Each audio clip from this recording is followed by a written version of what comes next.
Good evening, and welcome once again to the Whiskey Cowboy Live.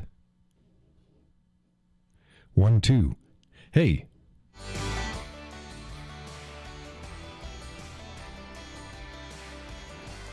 Two.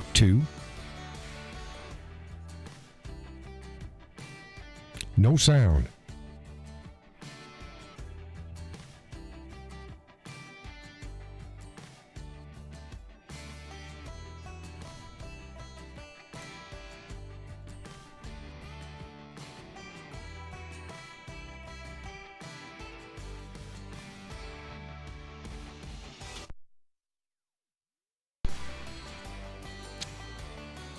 Two, 1, 2.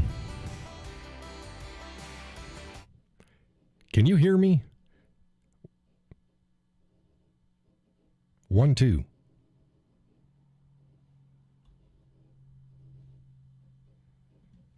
Okay. You can hear me. Oh, okay. My computer's got lag going on that end. Okay, good. Dang it. I'm not going to be able to tell the volume on my screen over here. I'm going to have to do it here. What happens is I use my computer a lot today. So she doesn't like it. She doesn't like it. Shut everything down, restart. I installed Photoshop. Now, I have Lightroom, and I use that. And I've used Photoshop back in the day. And I'll tell you, it's a bit different than it was. It's roughly the same, but it's a bit different than it was.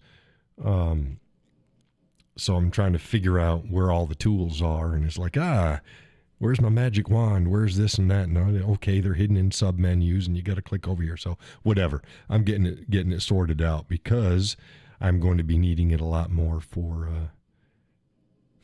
my new product line.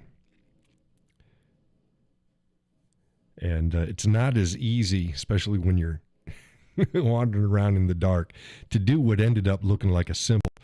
The new Maker's Mark logo for my products that I put up, the black and then a white version of it, actually took probably 7 layers totally to do, to make it so simple, because I'm using multiple things and I'm doing it and I have to, whatever. Yeah, there's a process to it. So the computer was rather utilized today. Took forever to download that damn thing. But I got it up there, so now I'll be able to do it. Let's try to pull that back up here. Where's everybody? Laurel's here on time now. She is here. I don't want to get into too much stuff before everybody gets here, so I don't have to keep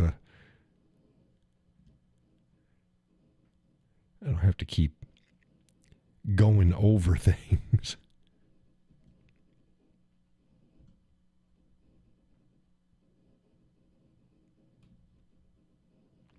But you can still hear me.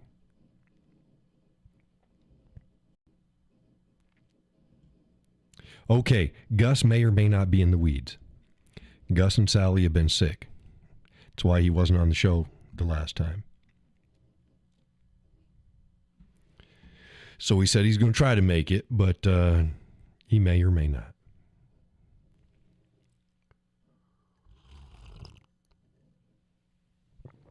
I told him he needs to stop that. He needs to stop it.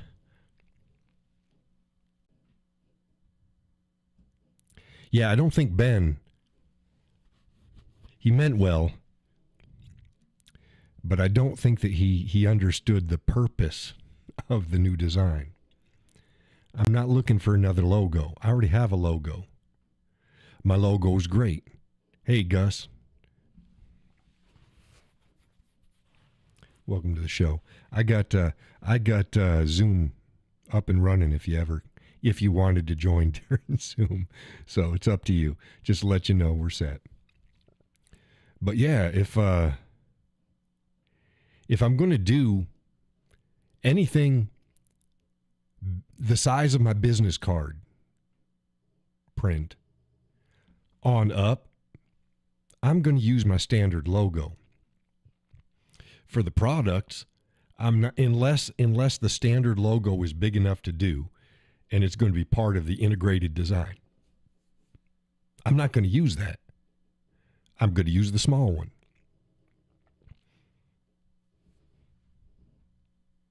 And then I'll integrate that in somehow in the design. You know, like maybe off in a corner or, you know, at the top of a handle or something like that. Or else this makes sense. Yeah. It's more of a maker's mark. Most maker's marks, like knife makers and stuff like that, they're just like, they'll do like a couple dots and a swoosh or something. And if you look at the backs of like pewter plates and cups and bowls, even from the colonial periods, you'll see weird marks on them. That's the maker's mark. That's like their fingerprint. It's not their logo. It's their maker's mark. Now I want to be able to ensure folks that the products that they get from me, they're mine. Now, granted, yeah, it's like a signature. There's going to be things that, hold on. Oh, excuse me. There's going to be things like I'm not going to be able to make charcuterie boards and cutting boards and stuff like that till springtime. But I can still offer them up because I go and I buy them. Thank you. I go and buy them pre-made, blanks, unfinished, or not quite where I want them. And then I modify them. I do the engraving on them. I add the extra value. Same way with coasters. I'm going to make my own coasters, but there's a bunch of stock pre-made coasters out there that everybody uses. You buy them. You go ahead and you redesign them. You do what you're going to do on them. You refinish them, and then you package and sell them. So I'm going to be doing a combination of things. I'm going to be offering also whiskey decanters, whiskey glasses, both Glencairn with my theme as well as other themes. I want to do like I think a good theme that'll probably be good for folks is the Crusaders. I'm going to do a whole Crusaders lineup of products, horse products, outdoor products like canoeing and stuff like the stuff that I like, and then in coffee mugs, coasters, charcuterie boards, you name. I mean, there's a whole crap load of products out there that I can do. I want to make desk clocks with places to add your pens and stuff like that. I want to make bar decor. So yeah, I'm going to be doing a wide range, and I'm not going to be taking custom orders. That's what most people, they get the equipment that I'm getting and they try to make custom orders, or they make the same bullshit, the craft fair Christmas trees out of basswood and stuff like that. It's like, yeah, I'm not going to be doing that. I mean, I may do some like that, but that's not going to be my product line. It's going to be higher end stuff. And if it's like that, it's going to be better stuff than what you see in the craft fairs and all of the damn, people set up their shops and you go 5 shops in a row and you go, they're all selling the same shit. A little bit different design, but it's the same stuff. Now, I'm not going to do that. So, rocks glasses, Glencairn glasses, flight boards, custom made with some nice designs and stuff, inlaid stuff. I mean, I want to do it right so that people get their money's worth. And I had asked the missus, I said, yeah, that'd be kind of cool. And there are a couple ways that we can go. I didn't go the most expensive route. Laurel says, sounds awesome. I think so. Whiskey flasks too, both with and without the leather cases on them. I mean, there's all sorts of stuff I can do, and it's going to be Whiskey Cowboy branded. So it's going to have my touch on it. If I don't, If I look at something online and go, that's cheap, I don't want to buy it, I'm not going to make it. If I look at it online and go, ooh, that's kind of neat, I'm going to make it. Probably do some Zippos. Zippos never go out of style. So get some Zippos done. But yeah, and then I just work up whatever designs I want. I can do, like, let's say I do 50 products of a particular type and do maybe 5 different designs, 10 products each. That's it. I see what sells, and then I go and do those batches. I put those up online, and people can purchase them. Done deal.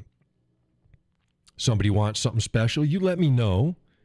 And if I think I want to make it, I'm not going to make it for you. I'll make a similar product. It ain't going to be customized, but it's this type of thing. Oh, you want this theme or you want that theme? Okay. I'll see if I can rotate it in, and then when it's done, then it's up for sale and folks can buy it.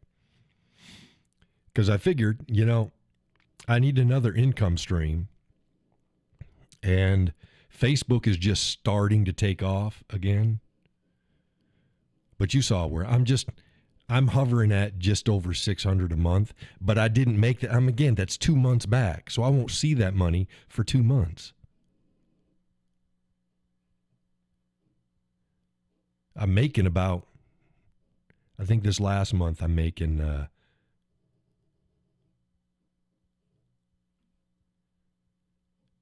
just over 300 on Facebook. So, as in, that's what the check that they sent me. That's the payment they sent me. So I'm still going to ramp up that stuff, and I'm still going to put out my content, and I'm still going to try to get the content that's going to get the interest. Unfortunately, it's not articles.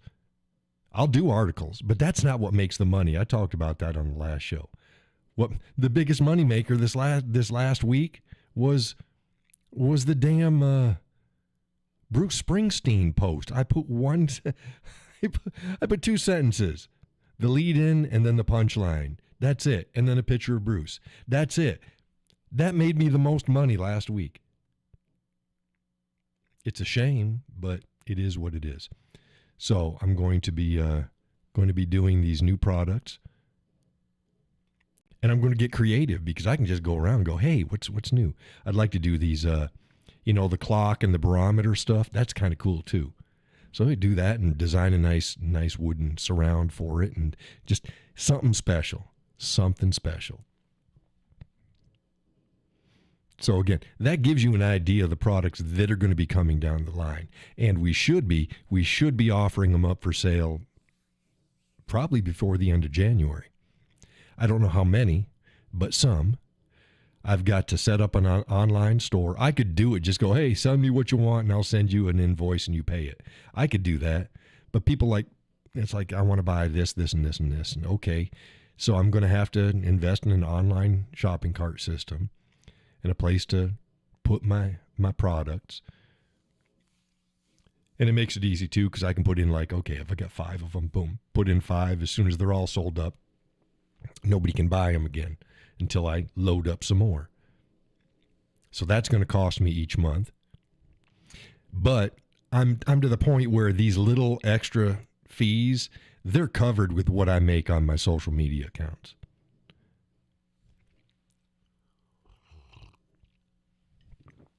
I just want to start making some money. And why not? There's a lot of whiskey drinkers out there, and there's a lot. Again, and I don't need to do that. I can do dragons and horses and stuff. And here's the difference between me and some of the other stuff. I'm not just going to take shit and just put it up there. I'm going to design the stuff. Yes, I'm going to use and get the rights for certain images, but I'm never going to use them exactly as is. Never. I'm going to integrate them right. I'm going to do it the right way. So when folks go to my stuff and they get my stuff, it's not like everything else out there. I mean, yeah, there's going to be stock stuff. There's going to be like Celtic knots and stuff like that. Sure. You can't get too creative with it. It's just out there. But yeah, you'll see. Now let's pull up for the folks this is my logo. And this logo it's awesome at this size. or larger, and to about the size of the business card. That's about as small as I'd like to print it, is what's on the business card.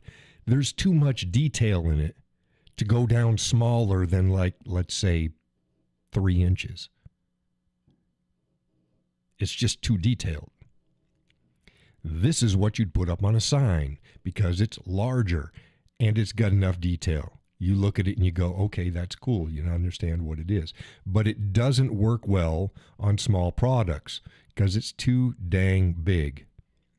So here's what I worked up. I've got a branding iron sort of thing too that I was playing with on my other system. And it's a C on the outside to make a circle, but not a full circle. And then in the middle of it, it has a T and a W, and the bottom of the T, the tail, hits the top of the W area, so they're connected.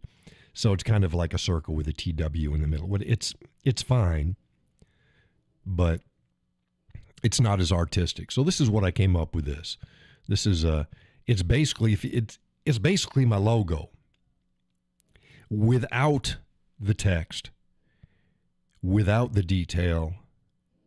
The barrel's not the same. I mean, that's actually the same saddle I used, but I totally wiped it out and blackened it in. Kept just enough detail so that it looks like a saddle. But I had to use a different barrel. That's a different barrel, but I tried to get the scales between them about the same, the proportions. And I think that about nails it right there. And then you see it in reverse right there. Now, how it's going to be actually engraved and stuff like that, it doesn't work the way you think it does. It actually works the opposite. If I wanted the wood up, then this is the image that I do, and then all the black in here is engraved away. If I want to engrave down, then I use this one. But these are just the base. So if I wanted this, then I would do okay. And then what's white is up, what's black is down. And then I could do extra engraving. This would actually be, I would do if I was going to use this one, I'd put another black ring around the outside edge. And then it'd be on a white background. And that's whatever the black is, that's what's engraved out, but whatever. But this is actually, Ben, bless his heart, he says, oh, you just look at it and he thought it would look like it doesn't instantly tell you what it is. It looked like a camel with maybe, a camel's head with maybe a fence in the background. It's like, yeah, I guess you could see that. You could also see Africa, kind of looks like Africa. But if you look, it's like, no, that's a saddle over a whiskey barrel.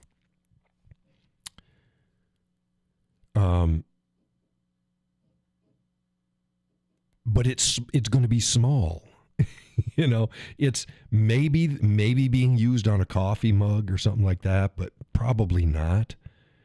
The other one's a better size for it. Maybe, I could use it small and then add some other stuff.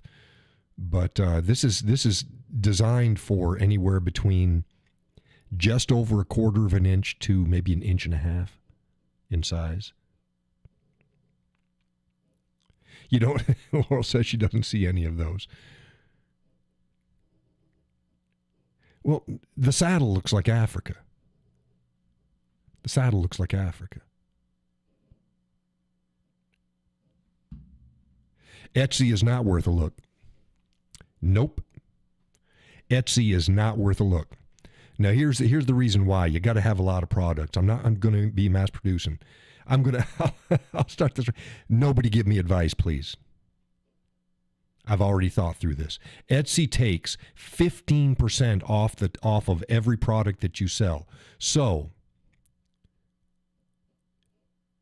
hey Kay, how you doing?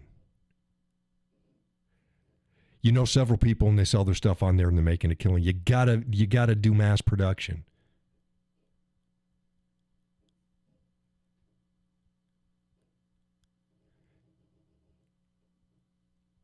I'm doing my own site. I'm doing my own site. Look, I have to get a chunk taken out for every sale I fucking make.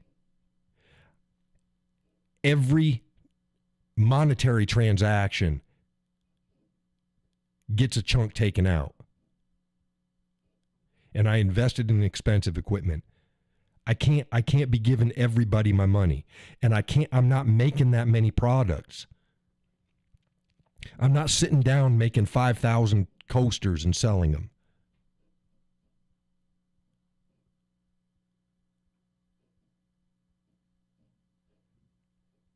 Everybody's got a friend that's making all sorts of fucking money. But you know what? They're probably not retiring off of that shit. My shit is not going on somebody's third-party sales site where they get... Yeah, everybody goes to Etsy. Yes, and then I'm going to be competing with everybody. And I'm going to tell you, my shit's probably going to be more expensive than comparable stuff on Etsy because they sell bullshit, dirt cheap, looks like crap items that everybody is selling.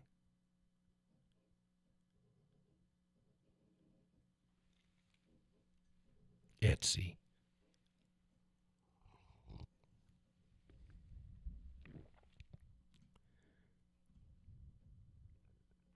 Like I haven't fucking thought about Etsy. Like I never thought this thing through before I decided to even buy the equipment. Really?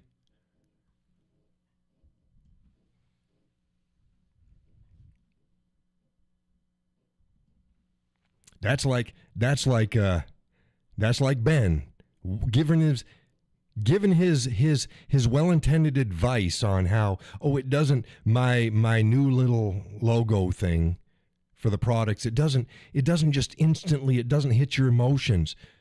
That's not what all fucking logos do. Kay says getting tougher and tougher for those independent entrepreneurs. Yeah, Etsy is swamped.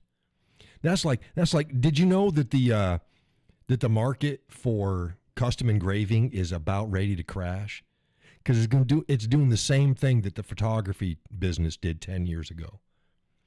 When equipment it still wasn't cheap, but when it got affordable, everybody bought it. Then everybody was giving away their shit, and it was bullshit. Oh yeah, I'll do your wedding for you. Yeah, my oldest had one of her friends who was a professional photographer do her wedding. She fucking regretted it. It was a nightmare. The pictures sucked. It's like the average person with a good eye could have get better pictures with a cell phone just walking around. The photographers didn't know about backgrounds. They didn't know about lighting. They didn't know about angles. They didn't know about shit. The woman and her husband, they made a big display of their little bullshit equipment, which really wasn't very much. They had a couple bottom-of-the-line DSLR cameras. Of course, nobody knew that but me, because I got a good DSLR. So anybody that was worth their shit, if they weren't already established, they couldn't get established. That's what's happening with the laser engraving industry. Yeah, it's swamped. It is swamped, which is why I'm not doing what everybody else is doing. I'm not just gonna go. Kay said professional photographers, don't get me started. Yeah. I mean, regular photography houses shut down. They just couldn't compete because the market was swamped. And then most of the people, they don't even know how to use fucking lighting. Oh, I'm a natural light photographer. Oh yeah, that's because you don't know how to use fucking augmented light. You don't know what the fuck you're doing. So I fucking tell people, yeah, some of the pictures I put up, it's like, yeah, I took it looks like it's pitch black except for what I want. Yeah, I took those in the middle of the day in my dining room. Really? How do you? Well, you start with setting your fucking camera to expose to pure black. And then you add light. Well, how do you do that? Well, you gotta have strobes or flash. You need to know what ISO does. You need to know what shutter speed does. You need to know what all these things do. Cell phones are great. does all the work for you. Most of the pictures I put up now, they're all cell phone pictures. But when I put up my camera pictures, holy shit. Yeah. Yeah. Yeah. Because you can do a lot more with it. But yeah, just like, it's like, oh, you're a photographer? Yeah. Yeah. Oh yeah, my niece is everybody's niece, nephew, grandchild, daughter. Yeah, they all went. Teaching photography was where the money was at. And then the market's all swamped and most people don't know. Composition, it's like, oh, Jesus, did you know you didn't even compose this well? I went, this was, last time I was out at the lake, this woman, she was taking a picture of her son out the lake. And I was watching her and I'm like, oh, no. No. So I get up, I put my guitar down, and I went over and I said, hey, try this out.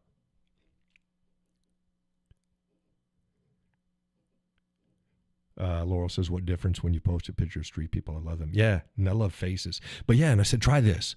I said, okay, move over here about 7 feet. Now you come over here 2 more feet. Now drop down a little bit.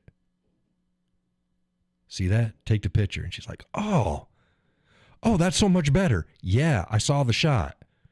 I say, okay, because you see, use the lake and the water, and then a little bit of peninsula coming out with the nice trees on it. It was a fall. You got to get him in the right spot. It's like, come on. The shot's there. The shot you took wasn't it. And she's like, oh, thank you so much. It's like, it's not a problem. So again, you got to know what you're doing. Kay says background is important. Yeah, my eldest at her wedding, they took group wedding shots up against a back wall of the church with pipes running up it, and the lighting was harsh, and it's like, what the fuck are you doing? How about this? Let's say you don't even have a decent background, so pull people away from any background. Pull them the fuck away. Blow that background out. And just make sure the light's coming in at the right angle. Go, what colors are in the background? Look for the colors. Okay. Pull them away. Make sure the lighting is right. Boom, blow that background out. Just have the colors that you need. And you're done. And get the right angle. There's another thing. People's like, it looks like somebody just walked up and took the picture. Yeah. But if you ever watch a professional photographer, like I tell people, you want to look like, you want the picture to look like you're taking it at eye level. Take it just above the belly button. Because the camera doesn't see things the way you see things. If you take the picture eyeball to eyeball, it's going to look like you came in from above. Drop down. People don't know what the fuck they're doing.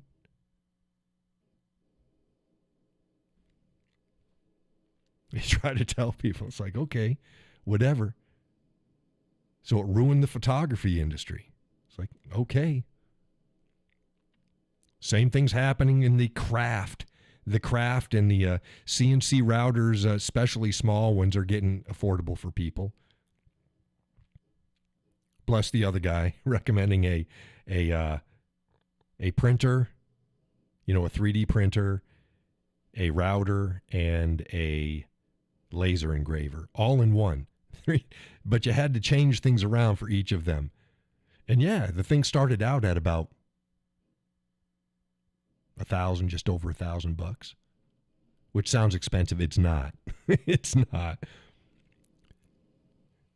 But I did the research, and it's like, no, that's for a hobby, maybe. If you're going to put out stuff that you want good quality, you're going to have to pay for and I've got what I consider the bargain basement. It's not. It's not. You can get the same type of laser, but not as powerful wattage as I'm getting. $500. It's a Falcon 1 or something like that. It ain't bad. It's pretty good for home use. I'm not doing it for home use. So mine's a good bit more than that. I only got one laser head, though. The other one's out of stock. I'll get the other one. One's 45 watts with a special beam technology to let it engrave and cut like a 60 watt, so that's good. The other one's a different type of laser and only 2 watts, different purpose. But I didn't get the full-on X-Tool one that would allow me to engrave coins and make molds and stuff. God, I wanted to do that because I do pewter work, and I just don't have enough molds. And that would allow me to do it. But at twice the price I'm paying for this setup. So I'm like, no. And the smaller workspace. I'm like, no, I need something that I pulled back on expense and dream and go with, okay, we're going to get this. It's it's 19 and a half, can print up to 19 and a half inches wide by, I think it's like 15 by 19. So that's pretty big. That'll be decent sized cutting boards and charcuteries and stuff and a bunch of other stuff. So I'll be able to do all sorts of, probably fit in 20 wallets and, maybe 20 flasks. And so, I mean, I can do batch stuff. But, yeah, I don't mean to bitch at you, Gus. No, not on Etsy. I'm not competing with the people that are on Etsy. I got specialty products.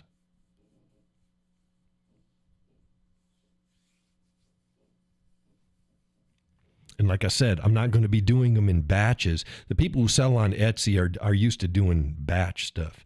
They do okay, I'm going to sell 5,000 Zippo lighters with this particular thing. And by the way, Etsy's shutting down a lot of sites. Here's another thing that people don't understand. On Etsy, their terms of service is you can sell any products that you are legally allowed to sell and that are your design. Did you catch that part? That are your design. A lot of people are selling stock designs that they have the rights to sell, but it's not their design. And when Etsy software catches this, they shut the sites down.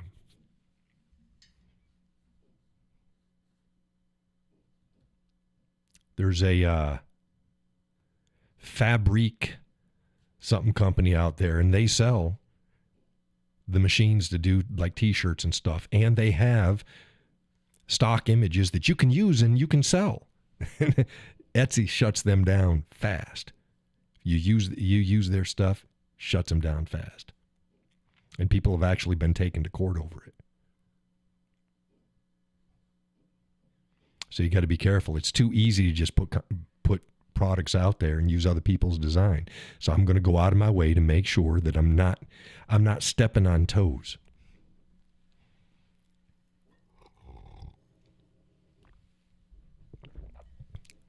But again,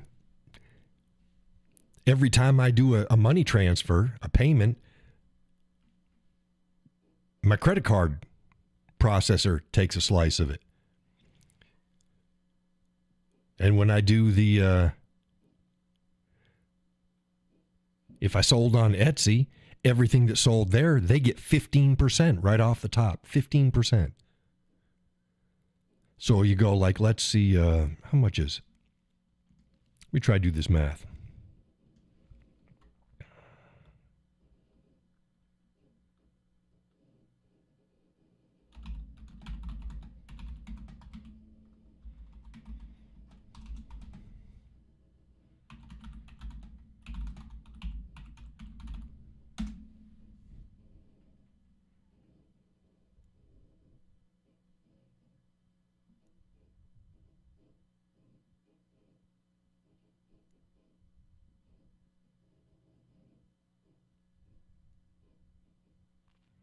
$2.99. So go 3%. 3%.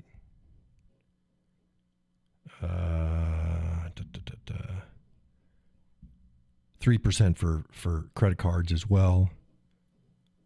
PayPal later is 5%, but I don't use that.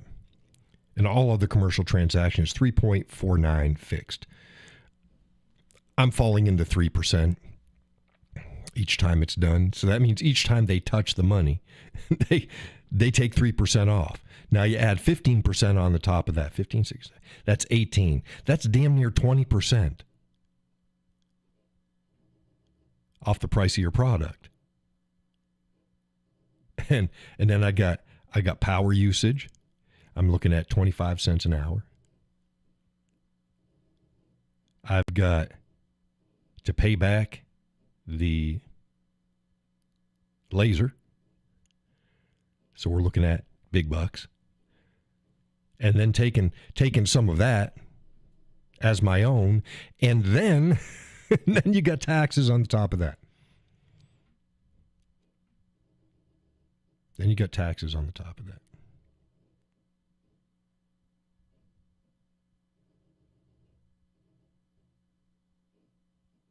Now, I'd thought about Etsy, but it's cutting away my margins. Yeah, if I was making mass-produced stuff, Laura says, yeah, that's crazy. Yeah. So add on top of that, it's probably going to be somewhere just shy of $30 a month to run my own. So I got $30 a month to run my own shop, my shopping cart system. So yeah, I mean, if you're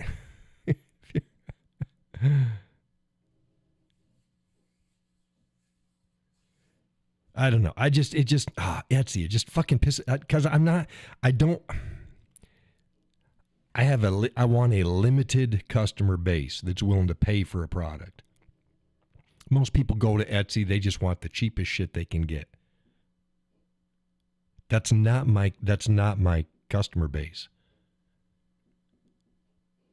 That's the same fucking customer bases that get my content every month, every single day, and can't even make a $5 a month donation. That's who goes to Etsy to buy their shit.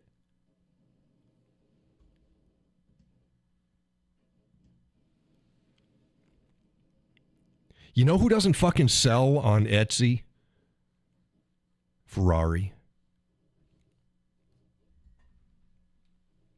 Think you can buy a Rolex on Etsy?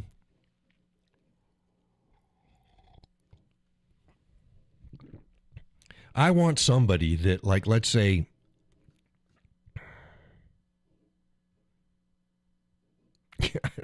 I don't even give a good example. I just, oh.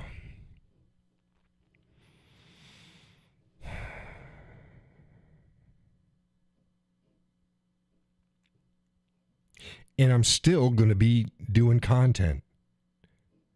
This is a side hustle, but that should make more than what I'm making doing my commentary. And the more I can make with this, and the less commentary I'm going to do. I got to look out for number one. You know what? I've been kissing everybody's ass for 10 years. I've been out of my own pocket for 10 years. I've been fighting Facebook and idiots for 10 years. And now I'm starting to get rolling, but it ain't still paying the bills. I never made any money until September.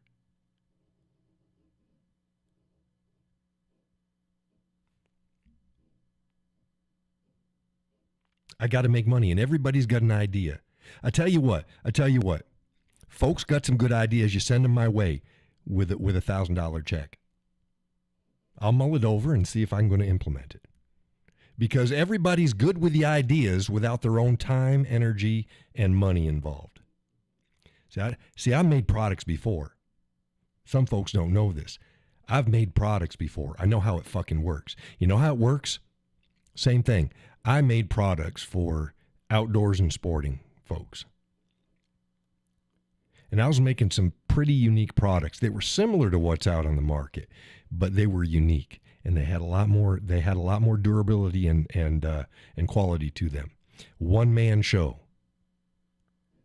Until guys got themselves some fucking investors and loans, and they bought up a bunch of equipment. They started mass producing basically what I was making, and selling for pennies on the dollar. I couldn't sell them anymore. Couldn't sell them anymore. So close that up. Wasn't worth my time. So I'm not interested in competing with 50,000 Etsy entrepreneurs out there making the same fucking products. You couldn't tell their product from their product from their product. It's all the same.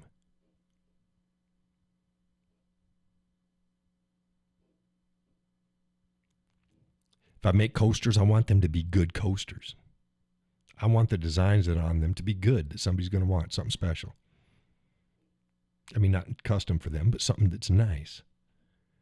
If I make little clocks, I want them to be nice. If I do work, and I'm going to do some with inlays, some with engraving, some with inlays and engraving. Do it different.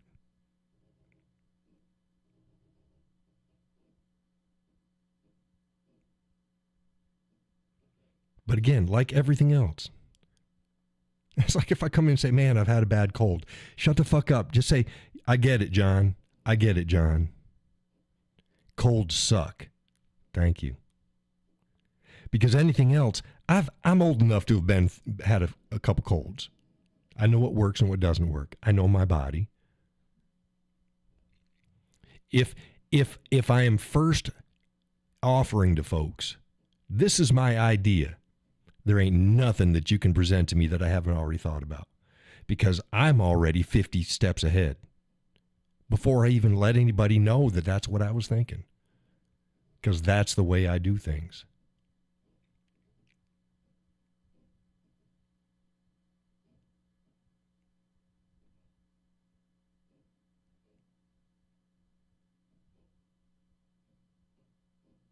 It just...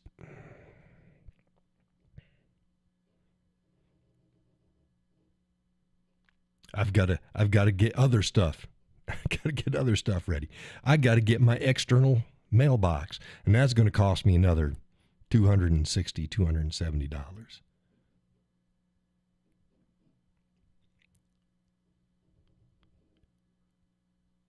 Hey, Conspiracy Music, welcome to the show. And they're like, well, you can get it cheaper at USPS. Yes, I can. The problem with USPS is you can't, if somebody wants to send me something, they can't send it to a post office box if it's shipped via FedEx or UPS or anything like that, because they don't deliver to the Postal Service. So I'm stuck doing a FedEx box. It's just the way it is. No, there's a lot of stuff. How about packaging? How about packaging and boxes and packing materials? And how about invoices? I mean, you go, it's like, oh shit, yeah, there's a lot more you're gonna sell. There's a lot involved. Yeah, been there, done that. Been there, done that. It's not as simple as just getting a machine and whipping out a few products and saying, there you go, fly away. Okay, and then you got tracking. Somebody had warned, yeah, her son had sold stuff and he had used PayPal as his merchant's account. So people, that's why I don't you know, PayPal's just a merchant's account, right? Do people know that? It's nothing special. I've had 3 separate merchant's accounts in my lifetime. PayPal is the last one. You know what? They all had, hey, Judy, welcome to the show. They all had the same terms of services.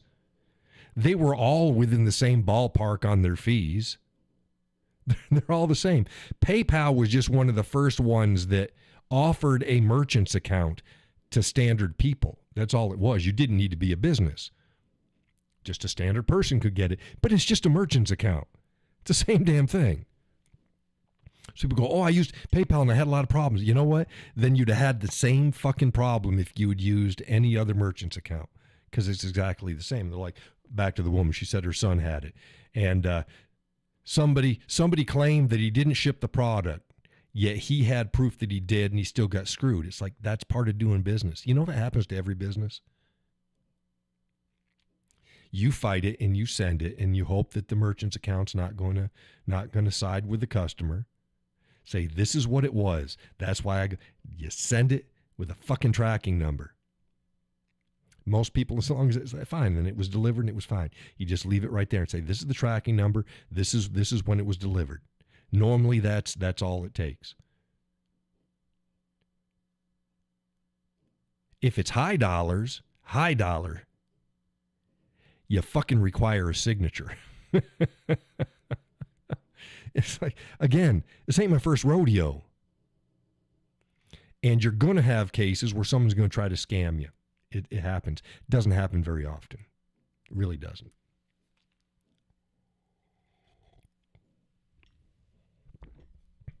Tonight's coffee, caramel macchiato from New England brand.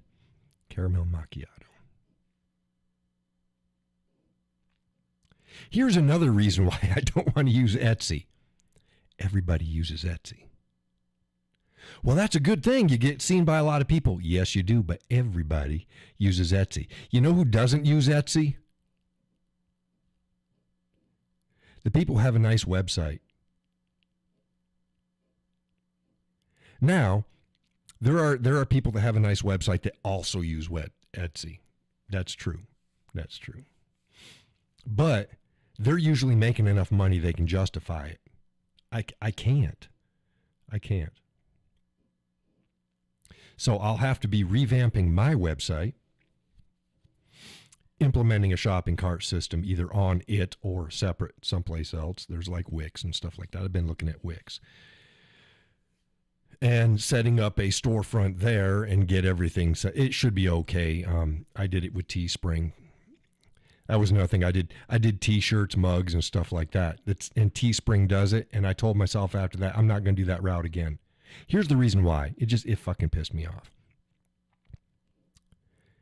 When you go to Teespring or these other companies that make T-shirts, mugs, and stuff like that, they offer all these products. And you go in and you pick out the ones you want and you upload your graphics and stuff like that. And they put it on the product. They handle the sale. They handle the shipping. And then you get your cut.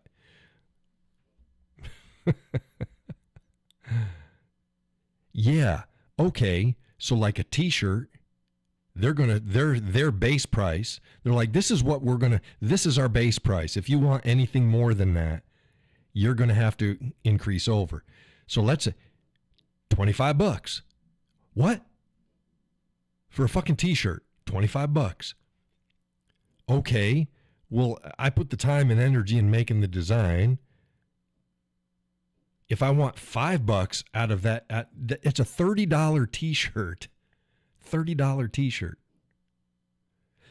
Before you get other fees taken out, like whoever's processing your money transaction. And then, so it's like, yeah, that's fine. But it pissed me off because I was like, okay, if I put up a bunch of products, you can help support the Whiskey Cowboy and you can buy a T-shirt or a mug and stuff like this. I did all the, all lives matter. That's why I left Teespring. All lives matter. I did a shit ton of designs. You know how many sales I made? I think my Teespring shop was running for like 3 months. Can anyone want to guess how many products I sold in 3 months? And I wasn't asking much over the base price. So people look at it and they go, "Oh my God, he's going to be raking in money." No. No. But anyone want to guess how many products I made in 3 months on Teespring? How many products I sold?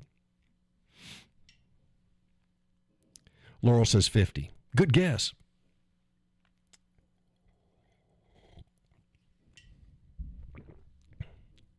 Judy says she guesses I sold in 3 months. I sold 500 products on my Teesprings store. Any other guesses out there? Judy says, love that tie. Did you even see it? Let's see here.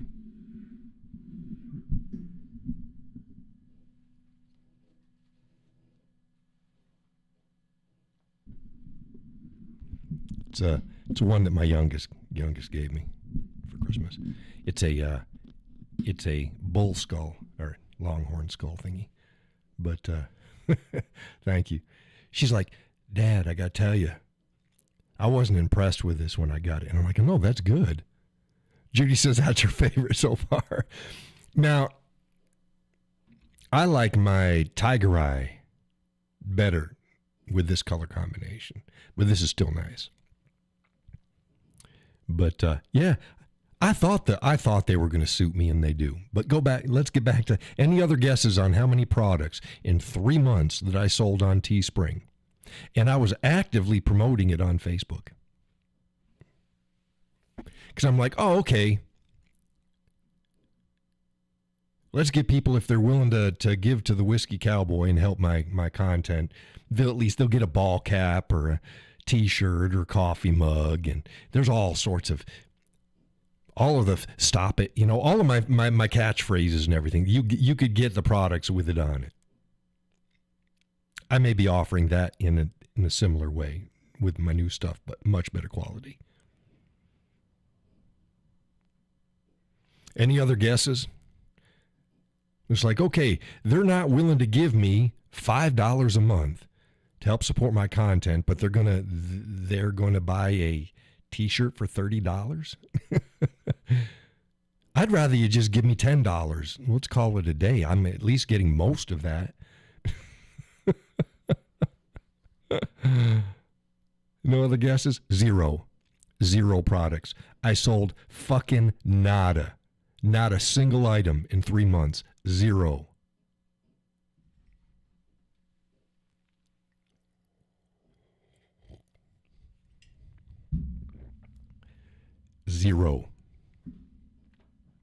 Yeah. So, the reason I shut down my shop is because I sold 0 products in 3 months, and they took down. I had several designs for All Lives Matter. Teespring shut them all down, and they made a site-wide. All the people that used they made a site-wide announcements that nobody could sell any All Lives Matter merchandise on Teespring because that was racist and divisive. I said, oh yeah? Kiss my ass. And I took my shop down. So I put in all that work and effort anyways, 3 months, not a single product sold. And then they're going to get lippy about All Lives Matter? Shut up.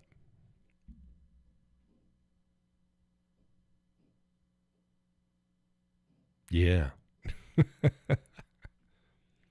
and people still use Teespring. This is what gets me about PayPal. Everybody goes, I don't use PayPal because they're anti-Second Amendment policies and stuff. They don't have a fucking anti-Second Amendment policy. They got shit you can sell and you can't sell. That's fine.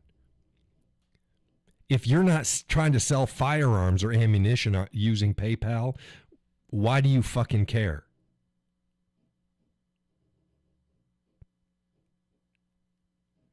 They also had that stipulation in their terms of service. Remember, they tried that several years ago. They were people heard that they put it in. They didn't hear that it was taken out. They put it in, and they announced it before they actually put it into play. That about if your political content or your stuff was harmful in any way or blah blah blah, that they could fine you and all this other shit. Yeah, people were like, oh my God, fuck that. Yeah, okay. They announced it that they were going to implement it. They didn't. And 2 weeks later, they said, yeah, we're not doing this. Nobody pays attention to this shit. So again, PayPal's policies are just like every other merchant's account out there. But people let their ignorance get in the way of using it or understand what's going. The same way with Teespring. Oh, yeah, Teespring's a great thing. Oh, yeah? Really? Do you know their policies? Do you know what they allowed and they didn't allow? And why? No, people don't know.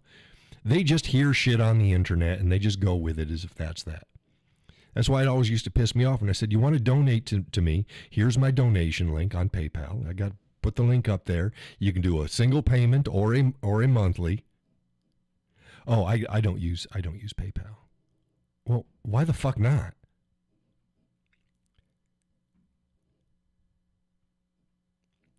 I've sold a hat and shirt.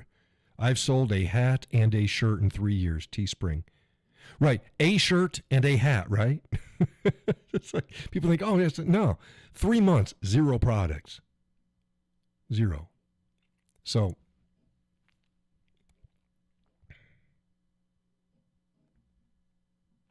I also think that when people say, "Oh, I'm making money hand over fist on Etsy," yeah, I believe most of them are bullshit. That's like all those women saying, I'm on OnlyFans and I am making." It's like, you ain't making shit. They already did the numbers. The average amount that a woman makes on OnlyFans, the average, that means it's right in the middle. You got, some they say, they make hundreds of thousands and million. Yeah, okay. The average is like $150, $160 a month.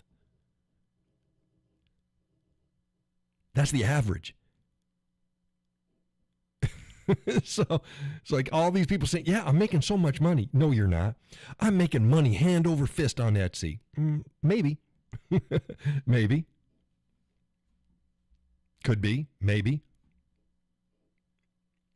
I'm making so much money on Teespring. Well, maybe. You know who's making good money?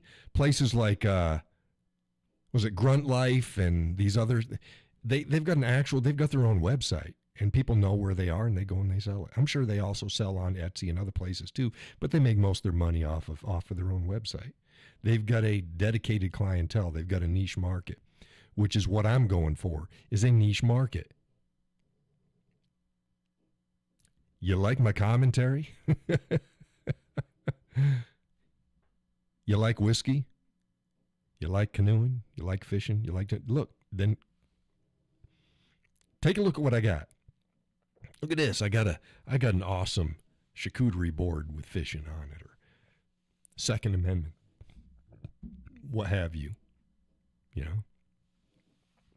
Here's a nice coffee mug for the Crusades. You know. And not worrying about Etsy. And hey, you got somebody that might like this stuff, you just let them know. Because I'm not going to make 50 billion products. I can't. Now, I may be able to ramp up and offer a wider range, but still. Judy says, I like Colion Noir. Okay, how'd he enter into this? I know he's got his own merch. I don't know who he's using, but he's got a big audience. He can sell. Here's another thing. If you have a big audience, you can sell merch. I don't have a big audience. I got a selective audience. Plus, I got an audience that doesn't like to fucking pay anything. I'm very thankful for those who do. Do not get me wrong. And some of them are on tonight's show. And I thank you very much. So never take my rants against you, because it's not. There were some people. It's like, what the fuck? Laurel. I'm not going to say how much Laurel gives each month. There's another couple, not going to name any names, way more than that. This month was a little shy, but before that, way more than that per month. And then you got, and I think I've got total, though, most people are $5-10, under 10 people donating, under 10 people. And I'll let folks know in September, I need like 400 people giving $5 each. And again, you go, oh, do the math. Yeah, do the math. But remember, I don't get all of that. It's like, I don't get all of that. People, they act like, oh, gee, they're making it. I don't get all that. Laura says, that's so sad. It's frustrating. I had a couple longtime followers. Here we go. I keep bumping my volume. I had a couple longtime followers, and they were very, very very hopeful. It's like, yeah, we can get so much by the first of the year. We ain't. No, we didn't. Now, my follower count is going up. I've been getting about, lately, I've been getting, about 1,000 a week to a week and a half. New members. My goal by the end of January is to bust over 25,000. Might be able to do it, might not. Don't know. And like I've explained on the show before, it doesn't happen on its own. I've got to play the algorithms. I got to play the algorithms and have a lot of luck. And then I have to do a shit ton of inviting. And I went over, didn't I do some of that inviting when I was, yeah, I showed you how I invite. I pulled up, for the folks that didn't see it, on one of my other shows, I pull up my back end. Not a back end. No, I just went straight to the page. Went straight to my Facebook page, and I pulled up some of my content that was actually getting hit pretty good. And I pull up the emojis. When you pull up the emojis, you get what types of emojis there are, and then if you've already invited, it's grayed out. But if they can be invited, it'll say invite. And I just go through, and you got to click, click, click, click, scroll, scroll, scroll, click, scroll, click, click, click, click, scroll, click, scroll, scroll, click, click, click, click, click, click, click, click, click, click, click. And that's about as fast as you can go. Can you imagine doing and while you're doing that, that's all you can do. I mean, you can watch TV or something like that, but you're not really watching because you got to look at the screen. So you kind of like look up and down and do that. You can't write articles while you're doing that because you're clicking. So that's dead time. You can't do anything. You're not putting out content. You're not writing content. You're just clicking boxes.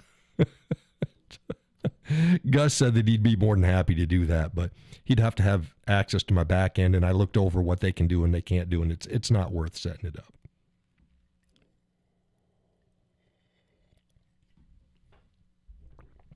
But yeah, it's just what I have to do. There's a lot of stuff that people just don't understand. They don't understand. That's the same way as when you watch people get the lasers in there. Oh, and they're making all these products. You know they speed that shit up for the show, right? Boy, look at that go. Man, that is fucking flying. Yeah, if you're doing a surface level on soft wood, it can be pretty fast. Anything, no. So things take time. A lot of stuff people don't consider, they don't understand. And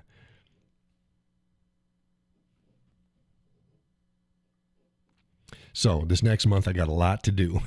Get things set up, figure out what my first products are. Come spring, when I start actually doing more of my own woodworking, because I can't do it in the wintertime. Like I said, I got a shed. It's a shed. I call it my shop. It's not. It's a shed. It's a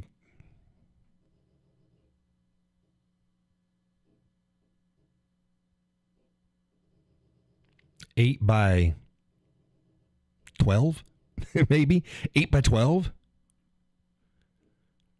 You ain't doing much work in there. Yeah, I've got a vise and I've got space for some of my tools. For most of the time when I use my tools, I take them out of the shed and I put them on the picnic table and I use them there. So that's what I'm going to be doing, the picnic table and another table, and then, bring my table saw out and set it up, and take the bandsaw out and set it up, take the jigsaw out, set it up, the drum sander out, set it up. It's going to be Mother Nature shop. So I can't do that in the wintertime. Now, if I had gotten the X-Tool laser that allows me to do the heavy metal engraving, in other words, I could do my coins, and each coin takes probably about 2 hours to do it right. That's on both sides. One side will be a surface, and the other will be 3D. That's at least 2 hours per coin. So yeah, think about it. You're not making them very fast. But my thing is like, okay, I could do the coins, and that's fine. But I could also do brass and aluminum molds for pewter work. Yeah, Laura says, damn. Yeah, and that's fast. That's fast. That's with a good laser. But I'd be able to make molds for pewter stuff. And I can do that year round too. Because I could cast out in the shed in the summertime. And in the wintertime, I just put a board on my dining room table and cast on that. But I can't do that because I don't have the money for that machine. So I went this other route. That said, I've got a couple things in mind. I might be able to work around it a little bit.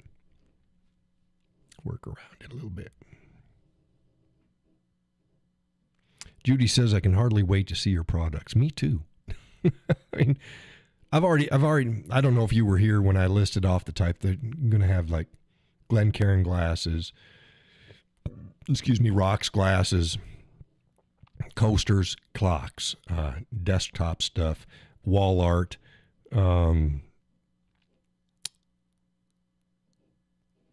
whiskey flasks,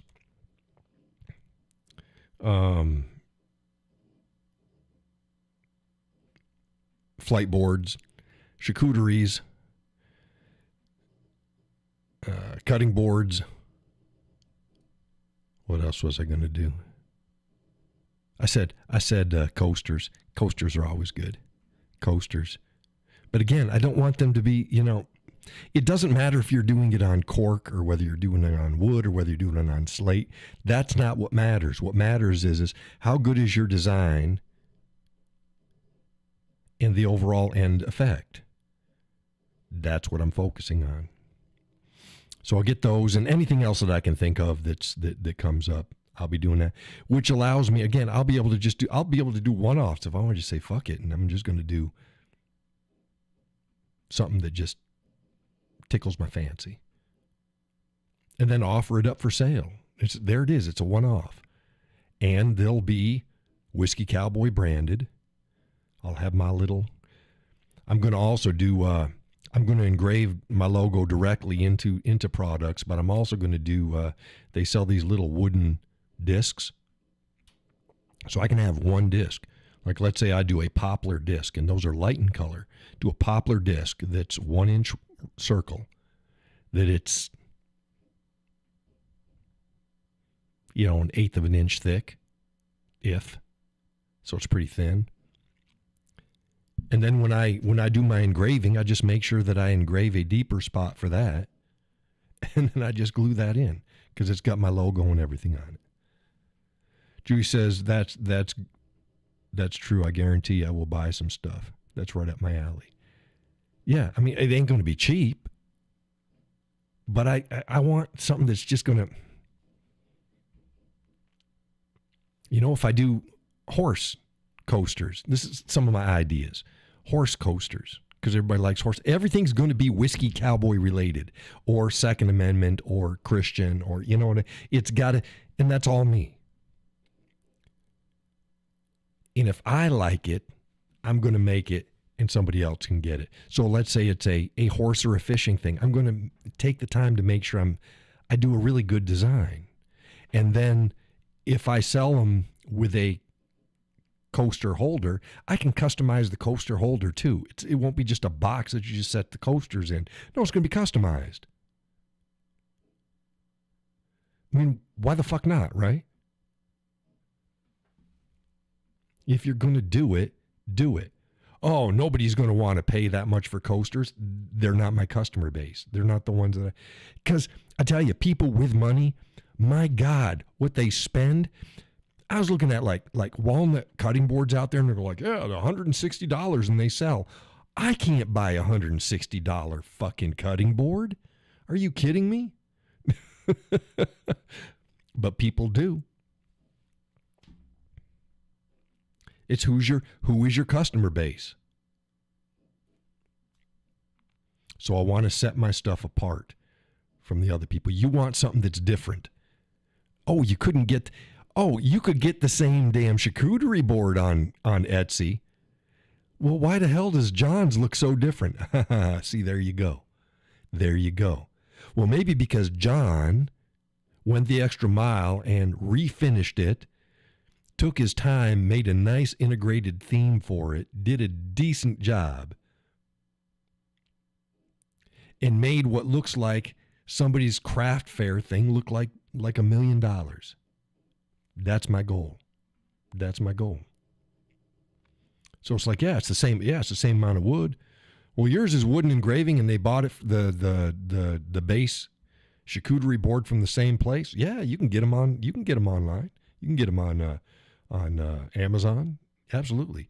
Oh, you better believe that's gonna be one of my sources for stuff is Amazon. Okay, is it the right wood that I want? Stuff like that. But what are you doing with it? Oh, make sure my friends take a look. Right. And like with charcuterie boards, you want a charcuterie board, or do you want a charcuterie board that you go, I'm going to hang that motherfucker on the wall when I'm not using it? That's nice. That's the type of product that I want to put out. To go that extra step to make it nice. Now I'll have some stuff that's more rustic. Absolutely. Absolutely. Especially when summertime comes and I can start making some of my own products. Serving trays. I got one of my things I want to make come spring is I want to make barbecue cutting boards. Barbecue cutting board. Yeah, barbecue cutting board. It's a cutting board that's long enough to put a slab of ribs on with handles. So you can take it and you can take your ribs off, put them on your cutting board, and you can cut them up. And then you can grab it with the handles and you can bring it inside and serve on it. Like, why the fuck not, right? It's like, that's cool. That is cool.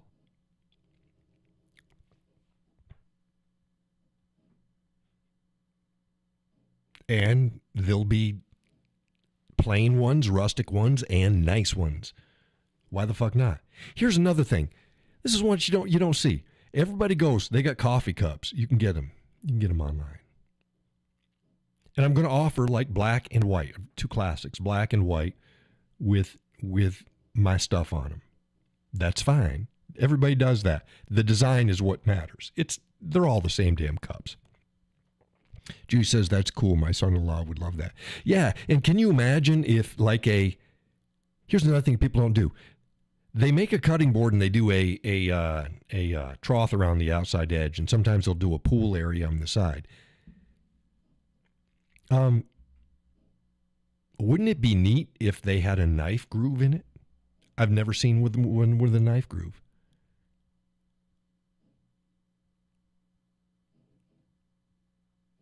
You can just take your knife and you can just set it in the groove and it'll hold it there. Something like that. I mean, I'm just thinking outside the box. People might go, well, it's not very antiseptic. Here's another thing people are saying. Oh, don't cut meat on a wooden cutting board. Do those on the plastics and stuff like that. Do people realize that people have been using wooden cutting boards for all of fucking time? All of time. Everybody used wooden cutting boards. Plastic wasn't a fucking thing. People weren't dying. Wash your fucking cutting boards. That's the key. Don't cross-contaminate, i.e. if you got chicken. Laurel says no plastic. That harbors. It can. See, it's not really the material. It's whether people fucking wash it. People get lazy with the modern stuff. They get lazy. But yeah, cross-contamination. And it's not just, oh, this is always my chicken board, and this is always my beef board, and this is always my vegetable board. Nah, it doesn't have to work like that. What it is each time you're using it, if you're using it this time, that's your chicken board. You only use it for chicken, and then you fucking wash it afterwards. This is your vegetable board. This is right. You don't need a dedicated for forever. Because here's the truth. If your board is contaminated, it doesn't matter whether it's your dedicated board or not. You're still going to get sick. You need to avoid the cross contamination each process, each time you're using it. That's all it is. It's not like forever. Oh, you're safe just as long as you only do chicken on here. No, you better wash that fucking board. And then after it's washed, it doesn't matter. You can use it for vegetables after that. It doesn't matter because you've got no bacteria. So just let people think what they fucking want to think. I've got wooden boards. I got plastic boards. I got boards. I got the hard ones they're hard plastic. They're almost like glass. I got boards on boards. I'll be having some more boards.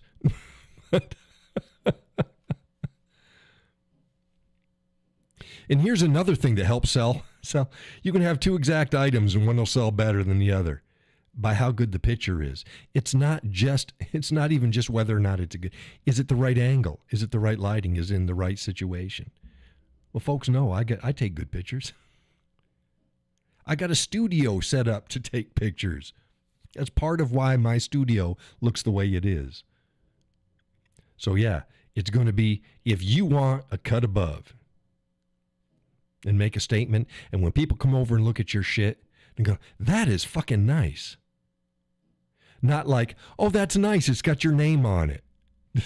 That's always gets, and a lot of, but like I said, the engraving industry is going to take a hit really quick, and there's been folks that are warning about it. You better have more than I can engrave your name on this product. But here you go. There's a lot of content creators out there. They're sponsored by the people who they do the videos for. They'll even say that it's sponsored by it. And people are so stupid, isn't it? So you're being totally honest with me when you say, yeah, you're going to make a lot of money with this if you do this. And hey, these are the 5 top selling. It's like the same 5 that everybody's offering. Hey, you want your charcuterie boards to sell? Focus on weddings and anniversaries. And it's like, and everybody's doing that. Everybody's doing that. So then you got to hustle for that. And it's like, how about coming up with a good design that more people will want? Instead of waiting for somebody, and add Jill and Bob on it. I mean, that's fine. But there's a million people already doing that. So what's going to set you apart? Do you want to do what a million people are doing? I don't want to do what a million people are doing. I want to do my own thing.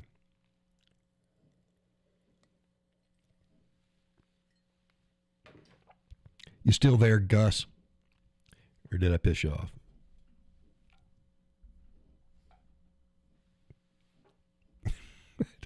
I haven't seen him post in a while. He might have left. I didn't mean to piss him off. He came in hot right out the gate. Okay, I've known John long enough to know that I'm just going to hit all of his buttons at once. Oh, Happy New Year. Happy New Year's Eve. You still there, Gus? I even got the Zoom room up ready for him. But yeah, that's what I want to do. It's like, what are the products that I like and I think that are nice, but let's do it right. It's like, I wouldn't want to buy this. This is what everybody else does. Okay, this is.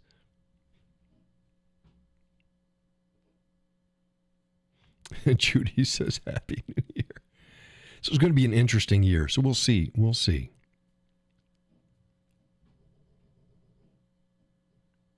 Exclusivity. That's what I want to offer. Exclusivity. Not run of the mill.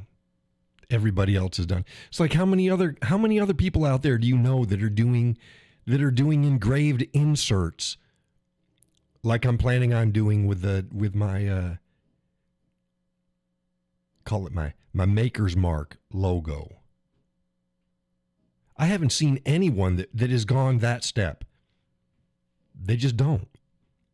They buy a product that they can put the minimal amount of work into and then push it out the door, and that's that. I guess. I guess. That's just not my way.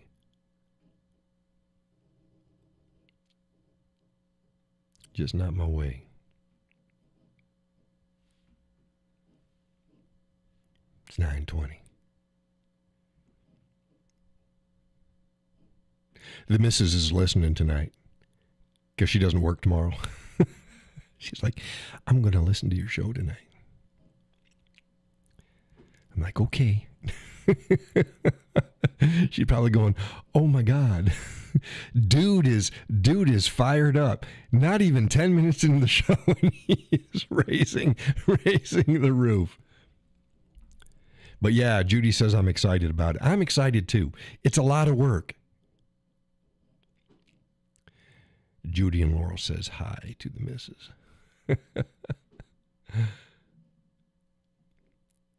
Freaking, yeah.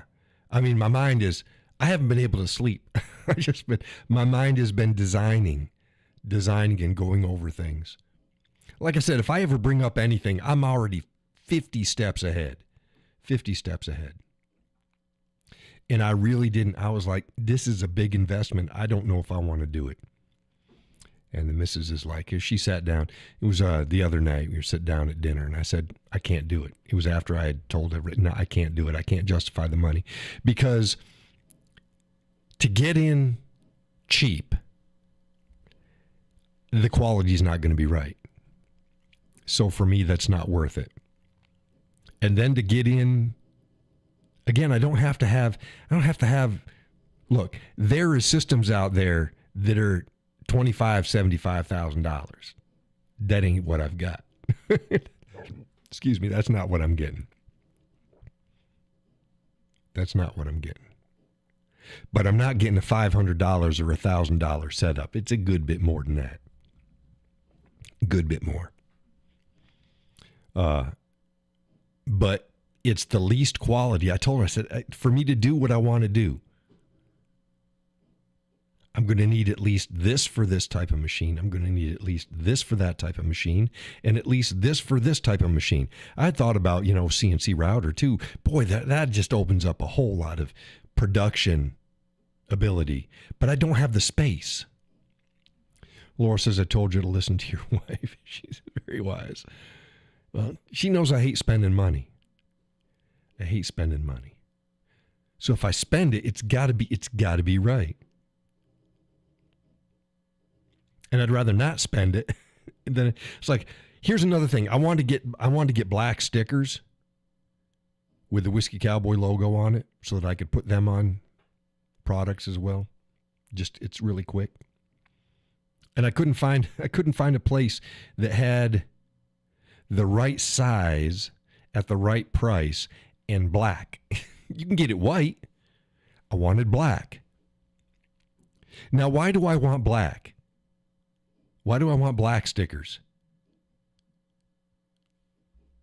Anybody know why?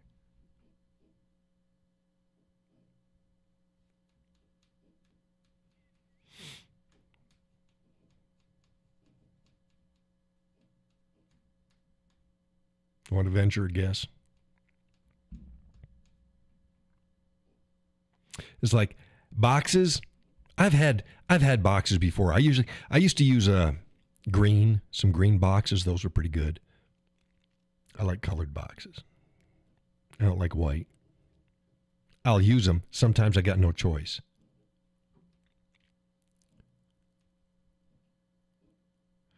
Laurel says no to the stickers on your products. They come off. And yeah, they're not permanent. Yeah, they're not permanent stickers. I didn't put them on them so that no, they're just, it was an added thing. And I'd be able to put it on the outside of a package, and I'd be able to put it on like a box and stuff like that. So yeah, it was different. Because I also used to make cards. The little, you get them. They're a like a Manila card, but they're printed and they're square. Think about an inch by an inch, and it'll have the logo and it'll have some writing on it. Be folded in half and got a hole in it. And it's got the nice little string thing, and then you just tie that to the product. It just looks nice. I used to do all that shit. I used to do all that shit. Go the extra mile.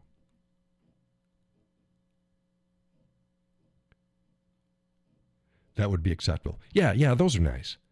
And I still might do something like that. But the real that's why I was like, the main thing is I wanted it is as long as I could get the engraving of the new Maker's Mark logo or the insert. Cuz you don't see that. You don't see that. But why black? Why did I want black? Why did I want black? If I was going to go with a sticker, why did I want black?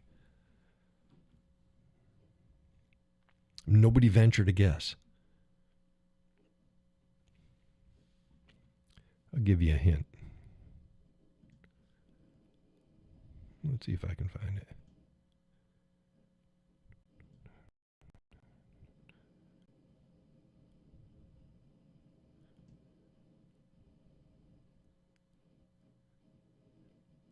Well, black is a line logo. They have a lot of nice packaging ideas these days. Black is your logo.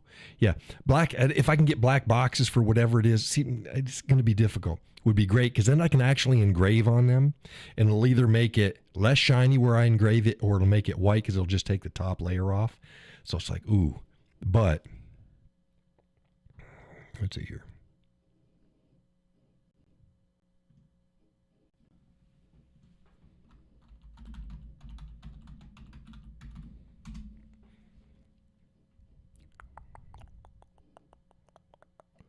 Laurel says that would be interesting. I like that. Yeah, I think ahead.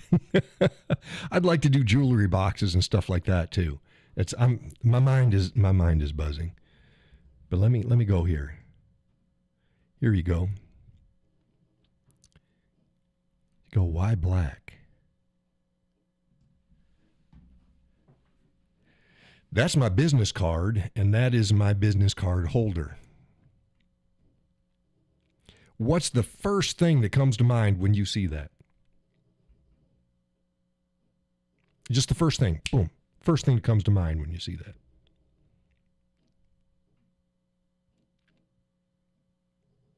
There you go. Laurel says that looks classy. Most people aren't using black. They go with white, and it's classic. Black is slick. Black is slick.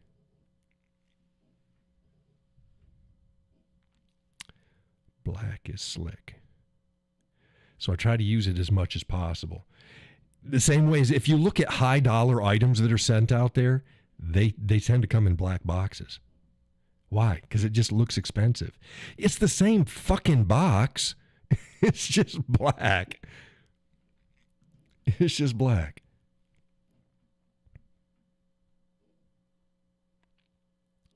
But the thing with the sticker, remember I said I want a sticker too?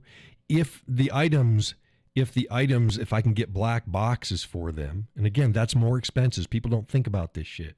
I've got to be careful because let's be honest, nobody keeps the fucking boxes. But when you get a box in, you open it up, and it's got a nice box inside. It just looks classy, and you open up, it looks nice. It just feels nicer than just, okay, there was a widget, and it had bubble wrap on it, and then that's put in a box with some packing peanuts and shipped off. Yeah, I mean, you're going to get it, and it's fine. You open it up. That nice skull thing, it had a nice printed box, but inside it was just wrapped in 2 layers of bubble wrap. It was like, well, this is a super expensive looking product. Nice box, but then it kind of, so you just pick and choose. But what?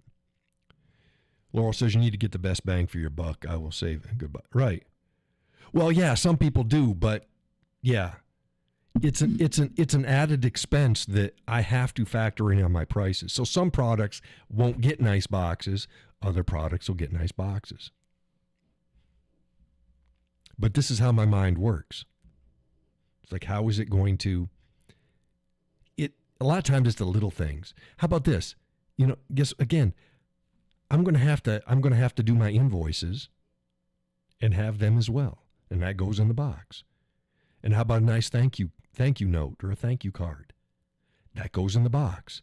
This is all part of just sending out one, whether they're purchasing a bottle opener or whether they're purchasing a decanter or a set of Glencairn glasses or what have you. It's extra stuff that goes into it to make the experience a little bit nicer, but without being stupid and add extra costs that I can't. Yes, if I start selling more of them, I can afford to, just because I'm doing more sales, I can make less per sale. I mean, that's fine. But starting out, I got to, what the hell?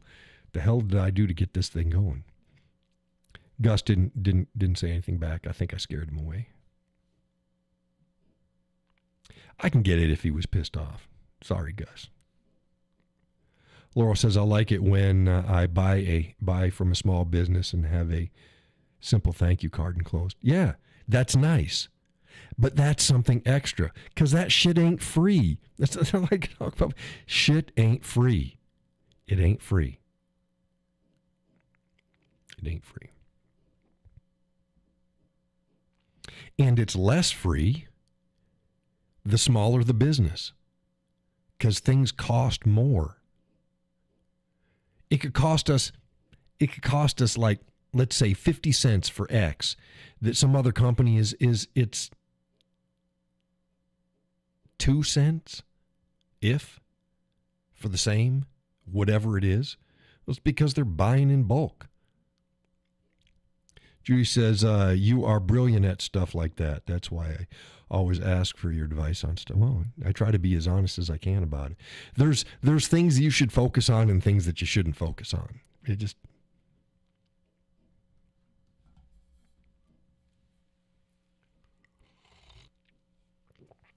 And like, again, there's a lot of products out there. They've got the, those little hard wallets.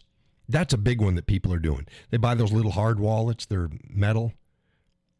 And then they engrave like the American flag or God Bless America or the Second Amendment and shit like that on it. Everybody's offering those. That's easy money, but it's like, okay. Laurel says quality and presence are a must. Yeah, I want quality, presence, and exclusivity. Some items, yes, if it's a bottle opener, if it's a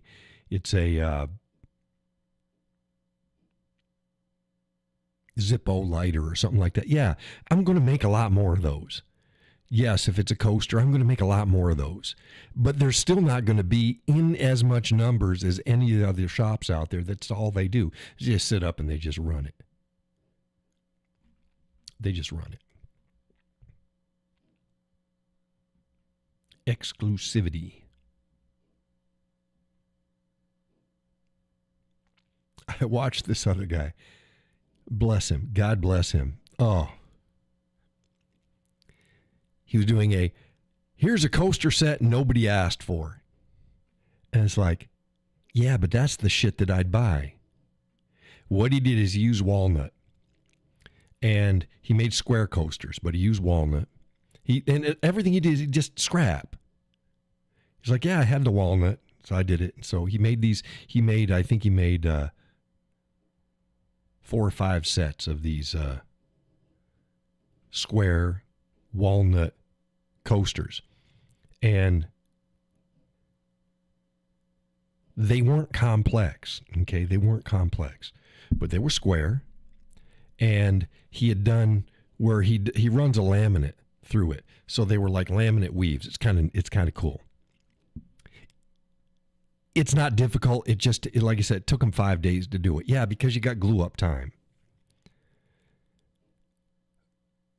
And then when that's done, it's all finished. And then on the bottom edge, he cut the edges in at an angle so that it looked like the coaster was sitting up off. It's still a thin coaster, but it looks like it's sitting up off of the table because it's got the edges that come up. Not a complex coaster. Beautiful coaster. Deep, rich walnut.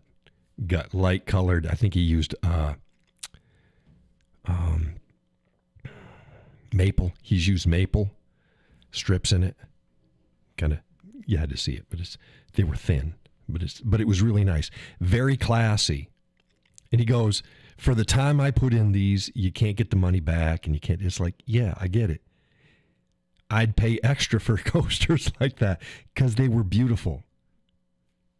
I want people to look at my stuff and go, yeah.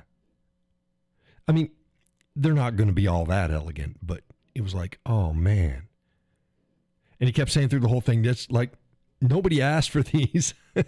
And he said, I did it because I just wanted to do it. There you go. And they were absolutely gorgeous.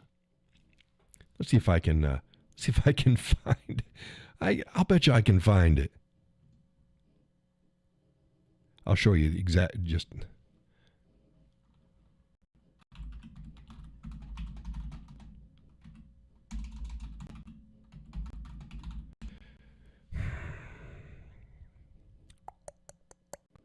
There we go. And he made a box. He made a box around him. Oh, it's like. Okay. I'm going to load this up, and you tell me if these are not simply gorgeous. I'm not gonna run the sound. Let's okay, see this is the board, and this is the coasters, the coaster box. And he goes over how he made them. It's pretty cool. Let's go back to the end. Let's go back to the end.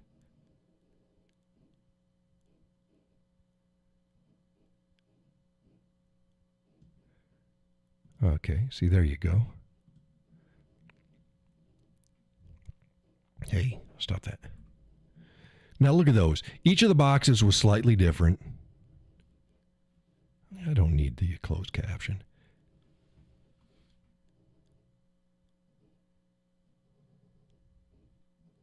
Now look at that.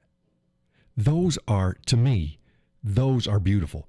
I think that they're more beautiful. He put them in line to show that it came from one. I don't think it's as good looking in a line as it is if they were just set out by themselves. And then he made the boxes. See now, and then he makes a joke about it. He said they're coasters that are too good to use as a coaster, and he threw a coaster on his coaster. Laurel says those are gorgeous. I would buy those. Judy says beautiful. Right. And they were simple. They didn't really, what he did, the glue up was the most complicated process. They weren't difficult to make. Excuse me, but it's walnut, and you know me, I'm a sucker for walnut. So be looking for some walnut products from me because I'm a sucker for walnut. But that is just so nice. That's just nice. Now that's a set of 6. I'll probably offer sets of 6, but I think my base set's going to be 4 because that tends to be the standard number. 4. 6 is good, but buy 2 sets of 4. You get 8. But yeah, see, there is nothing anymore.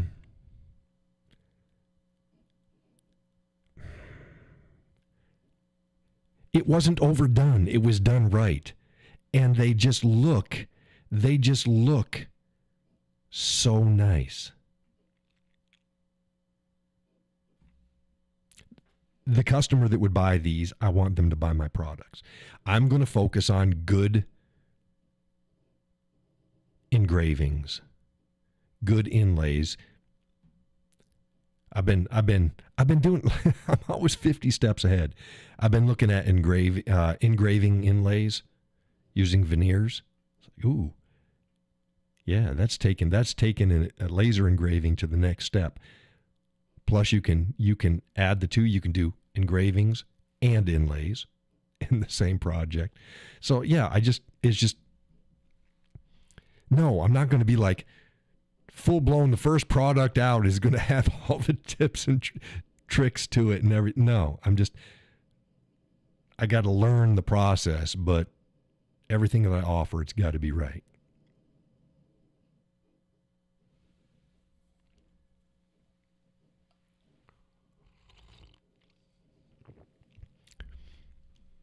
I'm not going to get into how they do all that, but it's pretty cool.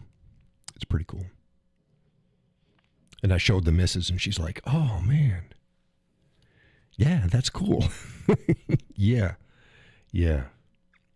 So again, the themes, I want to do my whiskey themes. I want to do my Crusades themes, regular Christian themes, uh, We the People themes. You know, Second Amendment, canoeing, outdoorsy stuff that makes me tick. Go, okay. The Whiskey Cowboy, what can I find on? And you go, that makes sense. That makes sense. That's neat. Ooh, that's a nice charcuterie board. Here's here's something that got me the other day. I said, this guy's full of shit. This guy is full of shit. He's like this. He's like, yeah, you got to take a picture and you got to stage it. And like, yeah, that's true. He said, here's a picture of the product. And then he showed another one. He goes, man, and I showed people this one and it sold. It's like, you're full of shit. What he did is he took a charcuterie board and he filled the entire thing up with stuff. You couldn't even see the charcuterie board anymore. How the fuck is that going to sell over getting a nice shot with nice lighting and a nice environment of what the charcuterie board looks like, and then maybe put a few things on it? Not fill the whole damn thing up. Right, Laura says that's stupid. Right. It's like they can't even see anything. It might have just a fucking plank of wood for all anybody cares. If you're going to take the time to make a good, again, part of the thing about a good charcuterie board is the same way as good cutting boards. They go on display.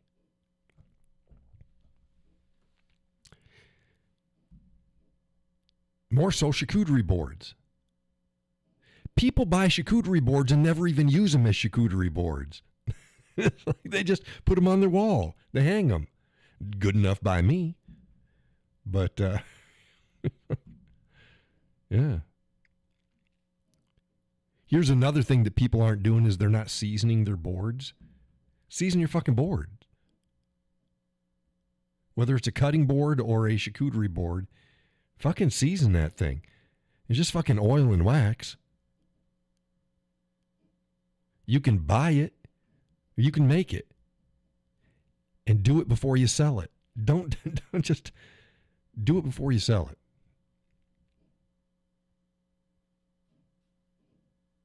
What some do, and I'm thinking I may or may not do it, it just depends, is they make their own, they either make their own or they buy in bulk cutting board seasonings, the oil and wax stuff. You can get it.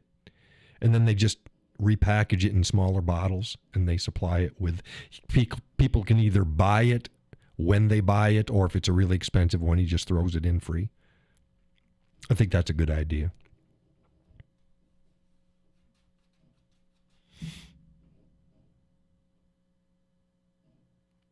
Extra value.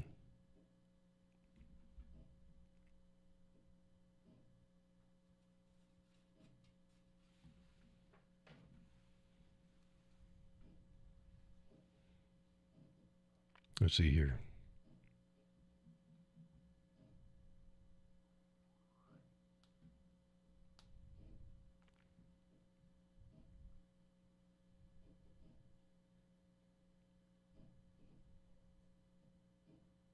Why am I doing it on here? I can do it on here. Let's see this. Gus is gone. That was not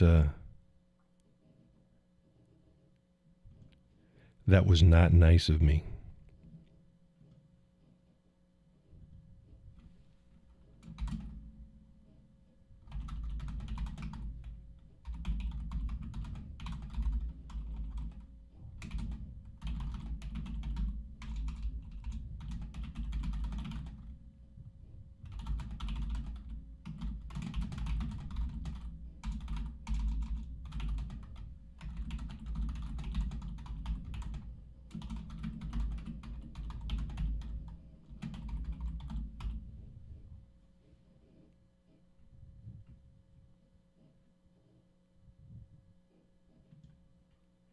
And there we go.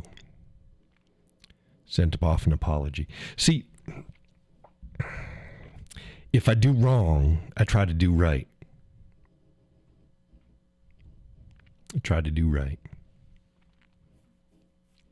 Judy goes, "Oh my gosh, I'm so excited." I'm excited too, but there's a lot of work that goes into it. Gus says, "I am not gone. I did fall asleep for..." How the fuck did you fall? No, I'm taking back my apology. You fucking fell asleep on me?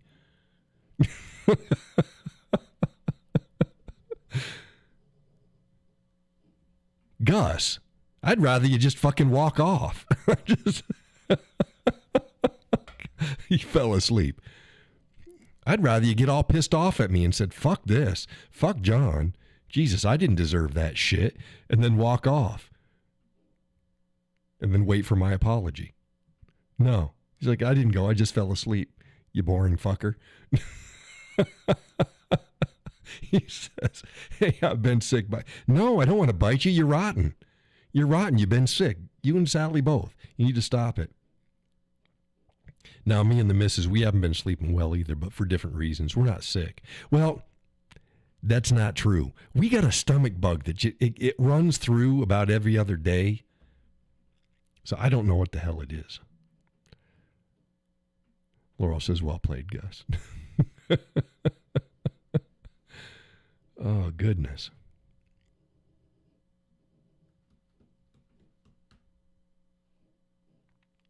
Now, and the good thing about having this set up is I can make gifts and not worry about copyright shit. That gets people in trouble too, is they'll go and they'll make an NFL themed product, and it's like, you do realize that the NFL is going to shut you down, right? You may get away with it for a little bit, but they're going to shut you down, and they're probably going to want some money back. Or they'll go, "Oh, I'm going to make a Shrek clock or a Shrek something or other, or a Stitch thing, or and it's like Spider-Man." Like, no, that's, you make that as a gift and you give it to somebody. You put that online to sell, you're asking for trouble. Especially nowadays, AI's always out there sniffing for shit. You're fucked. Yeah, you might make it a little bit, but you're gonna get caught. But that allows me to. It's like, oh, if I see a really good dragon, like, oh, I can make a dragon something or other for the little one, or somebody likes this or that, and it's like, yeah, I can do that. Gus says, "I told you the other day I was excited to hear what you were doing." I know. Thank you, Gus. It's going to be a lot of work. You know me, I hate spending fucking money. I told the missus, I said, "Man, if I had the room Gus has," I said, I thought about asking Gus if he wanted. Gus is retired.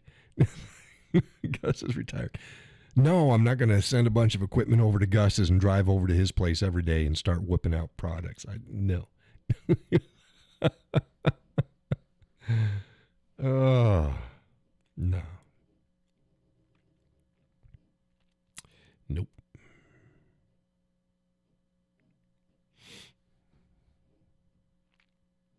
And I was excited. I'm like, oh. I need a new table for the weight room, because that's what I'm going to. It's like, okay, I need a 6-foot table. That's fine. Yeah, it's going to cost me about $70. Okay, that's fine. Sam's Club, they got it black top. Oh, I like black. I like black. Said, Miss, are they open tomorrow? No. Nothing. Nobody's open tomorrow. So, well, what the hell? What the hell? Nobody's open? I got a truck. I can put stuff in my truck. So I'll probably be playing around with getting my Photoshop back, that skills back down, and grabbing stuff so that I can start making designs. And then, like I said, I got to figure. Oh, and how about this? I told you. So everybody takes like a black mug. That's fine. Gus says my garage is not heated. Well, it is, but I can't use it because I have other people's stuff in there. Now I'd kick everybody else's shit out. Excuse me. Laurel says, I will check. Some places are open on New Year's Day. Yeah, she checked. She checked. Yeah, when I said, no, there are some places. The places I wanted to go weren't open. She said Sam's Club isn't open on New Year's Day. She checked. She said so. If she's wrong, then you go and you sort it out with her. Oh, and there's nothing wrong with black coffee mugs, and there's nothing wrong with white coffee mugs. But, check this out. They got black coffee mugs with gold rims and gold handles on them. Well, you put the right engraving on that, it's going to look like a fucking $1 million. Yes, it cost you more for those cups. Yes. But they're nicer cups. They're nicer cups. They've got coffee cups that are coffee cup on the top and they're like cork on the bottom. See, that shit looks cool. They cost more than blank coffee mugs, but that's cool. Here's another thing. I was checking out whiskey products. You know, they got Glencairn glasses. You know my Glencairn glass? They got those made out of wood. And they look like rocks glasses, but they're not as big. I knew they weren't as big. And people were like, oh, I really like it, but I thought it was bigger. It's like, it's not a rocks glass. It's a sipping glass, but it's just not, but whatever. And they're made out of wood, and you can get them, and they got charred insides. Can you imagine that stuff? Laurel says, I've seen those. Yeah. And then have the right shit engraved on them. There you go. It's different. It's different. You see where my mind's going? It's different. Something that you can buy, and when your friends and family come over, they're going to go, that's freaking nice. Isn't that special? Yes, it is. Yes, it is. So again, this is how my mind is working. It's how my mind is working. Judy says, how cool. Very fucking cool. Very cool.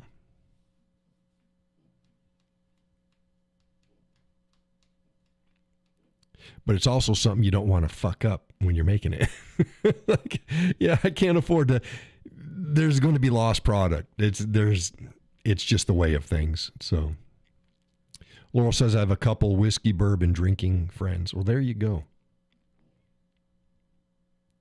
Here's another thing that I'm gonna make. Whiskey lamps. I know other people make them. I get it. But why the fuck not if I'm going to offer the other stuff? And I will have lampshades that I use for display purposes. They're not going to come with shades. You're going to have to buy your own shades. Now, the reason for this is if this shade is wrong for your decor, you're less likely to buy the lamp. Doesn't matter the rest of the stuff. If the shade is wrong, you're less likely to buy the lamp. And you're going to have to buy another shade anyways. And if I provide a shade, the cost of the shade has to go into the lamp. So that's fucking stupid. That's why when you go into stores a lot of times, the really cheap lamps might come with a cheap shade, but most of them don't. They've got the lamp over here, and then you buy the shade down there. You walk down there and you pick the shade that's going to work best. So that's how I'm going to sell my lamps. And they won't just be whiskey lamps. I'm going to be able to make all sorts of types of lamps. Themed lamps. Could be a whiskey lamp, but themed. My mind is thinking. And then I've got lampshades. I'll use a lampshade that I have. Boom, there it is for the picture. Have a nice day. Buy your own freaking lampshade. Like I said, if I'm going to do it, why not do it? Oh, other people are off. Yes, they are. Yes, they are. I even had back years ago, and I got it around here. It's in my box someplace. I had somebody send me a whiskey lamp. It was okay. It was okay. I forget who it was. They were making whiskey lamps, and they sent me one. Thank you very much. It was okay. Notice what I said there? It's like, if I was to make this, I'd finish the box because it was in a box. There was a box, and it was sitting on top, and it's whatever. I'd make it a little different. But if that's the style that I was making, you know what I'd do? I'd make the box a lot nicer. I'd at least finish it nicer. I'd do, it's the little things. It's the little things. Because it felt like just a standard craft box that you cut a hole in the top and ran the line up through and put a hole in a whiskey bottle, and that's exactly, because that's what it was. But it's like, it doesn't have to be like that. Just this much more attention to detail would have made it vastly better. Hell, just putting some border work on it, like trim edging or something. Dark stain, just sand it nice, and urethane. It would have looked like $1 million instead of a craft fair project.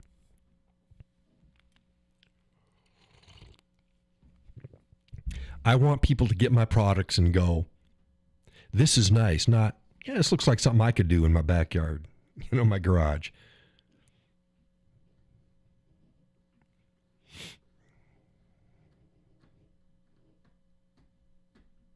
I mean, some people can, and they're probably going to do better than me. Absolutely. But most people don't have what it takes. They don't have the skill. They don't have the time. So there we go. Whiskey Cowboy stuff.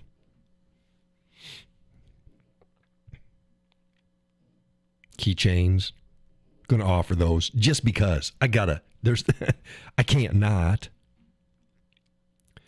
I'd like to have a horse carriage lamp. Those are so beautiful. A horse carriage lamp. Are you talking about like the model ships, but it's a horse carriage? It's an actual horse carriage, and then they've got lamps on it? Yeah, I'm probably not going to do that. Although I could, if I could find the carriages cheap enough and then put everything together, I could do. Let me see what I can do. I haven't thought about that too. I was thinking more of a themed lamp. If I wasn't doing whiskey bottles, I'd do like a themed. And I used to do that and use multiple layers of stuff and just do a theme, a nice theme.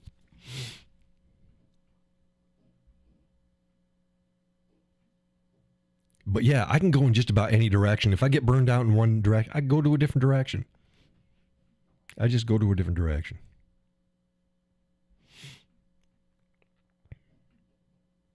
But there are some themes that I know that I'm going to. Horses, absolutely. Western stuff, absolutely. Again, whiskey cowboy stuff, yes. Second Amendment, scripture stuff. I'm not a Bible thumper. You'd think so. I'm not. I know the Bible. I could preach. People said, "Oh, hey, you should preach." I probably could. But I don't push stuff. Everything in my life doesn't go right back to scripture. I'm not that kind of person.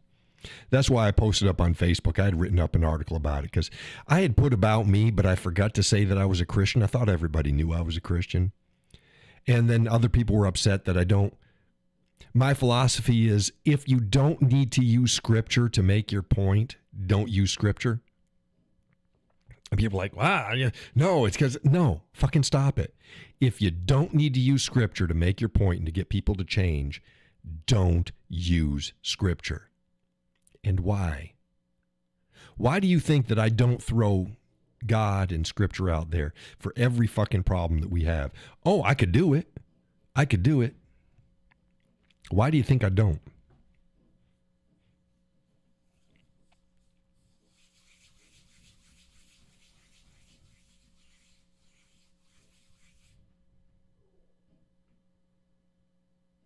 Any ideas?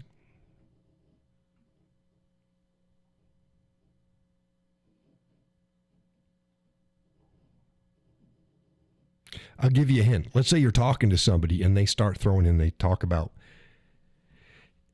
equity. Right, there you go. Laurel says it can turn people off and they quit listening. That's right. There's certain things that can be said that will turn off anybody who may have been otherwise receptive to what you had to say. There are certain things that the left says that you just shut down. You stop listening to them. And rightfully so. The problem is it works in reverse. Though God and Scripture can be correct and take care of the problem, people will be less receptive to it unless they go in asking about that. In a general conversation, as soon as you bring that up, they're going to shut down. So don't do it. You don't need to. You don't need to. You can do the Lord's work and you can get people to change their ways without using Scripture. That doesn't mean that you're hiding who you are. It doesn't mean that you are abandoning your faith.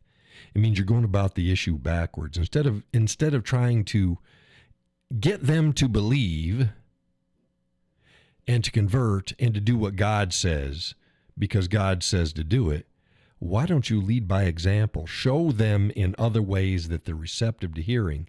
Change their actions. That's the first step. Change their actions. And then lead into why afterwards.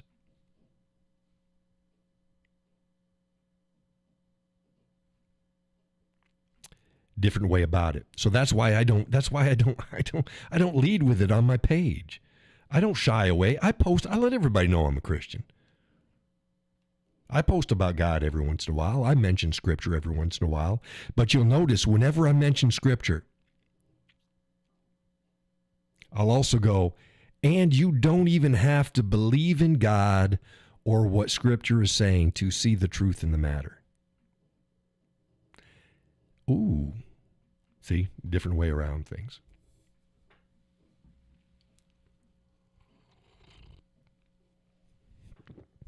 Yep.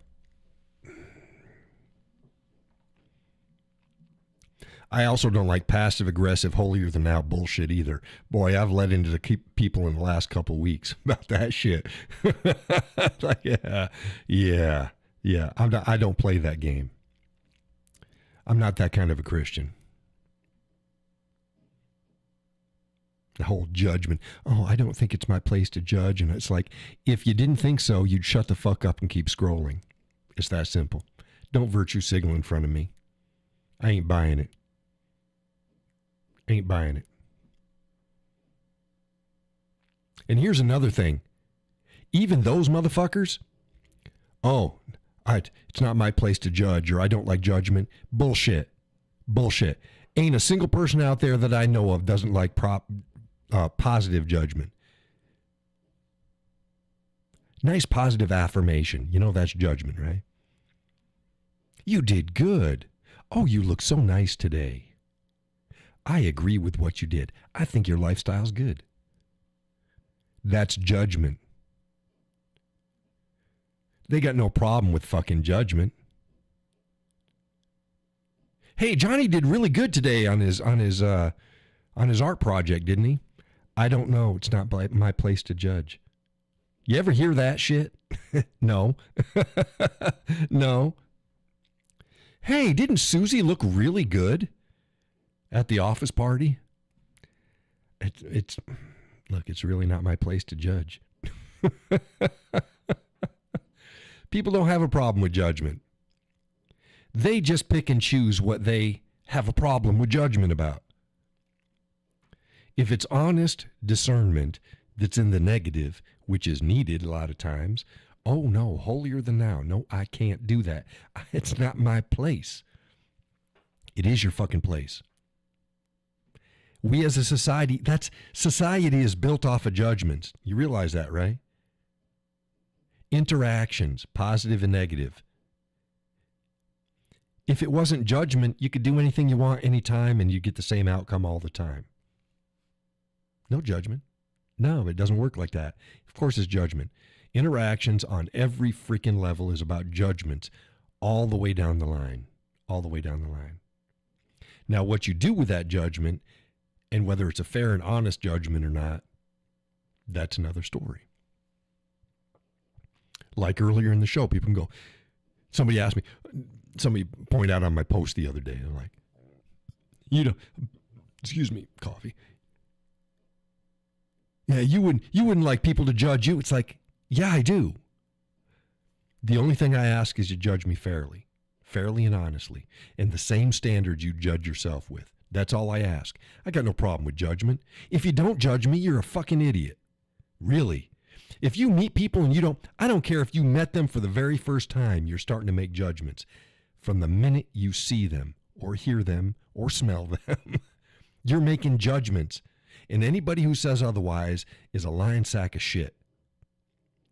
Because we are a species which notices things and we judge things all the time. It's what helps us survive. So by all means, judge me. So again, like earlier, people go, man, John was a fucking asshole earlier. Yeah, it was. Yep. Sorry.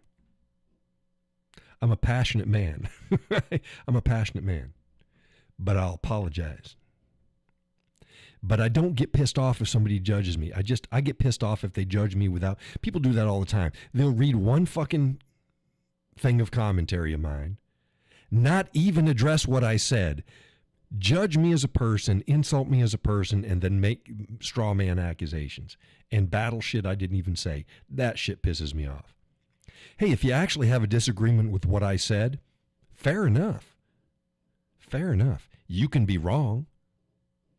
And I don't say that to be a smartass. You can be wrong. You can be wrong and even coming from a good place. Not everybody who is wrong comes from a bad place. The problem is most people online that disagree, they're not coming from a good place. They're not honest. They don't think about things. That pisses me off. Because I don't do that in reverse. I'm about as fair, honest, and grace, full of grace as you can get. I just don't play games. And I'm not going to be steamrolled by every freaking moron that decides that since my content came up in front of them, that they are on even ground with me, and what they have to say is as important as mine. It's not. It's not. It's fucking not. For all of you people out there who didn't hear it, when I post shit online, my shit's more important than yours. Thank you for commenting. But my shit's more important than yours. But here's the catch. If you post online, on your own page, or on your own website, guess whose opinion and views are more important? It ain't mine. It's yourn. Like that? Yourn. I like to throw that in every once in a while.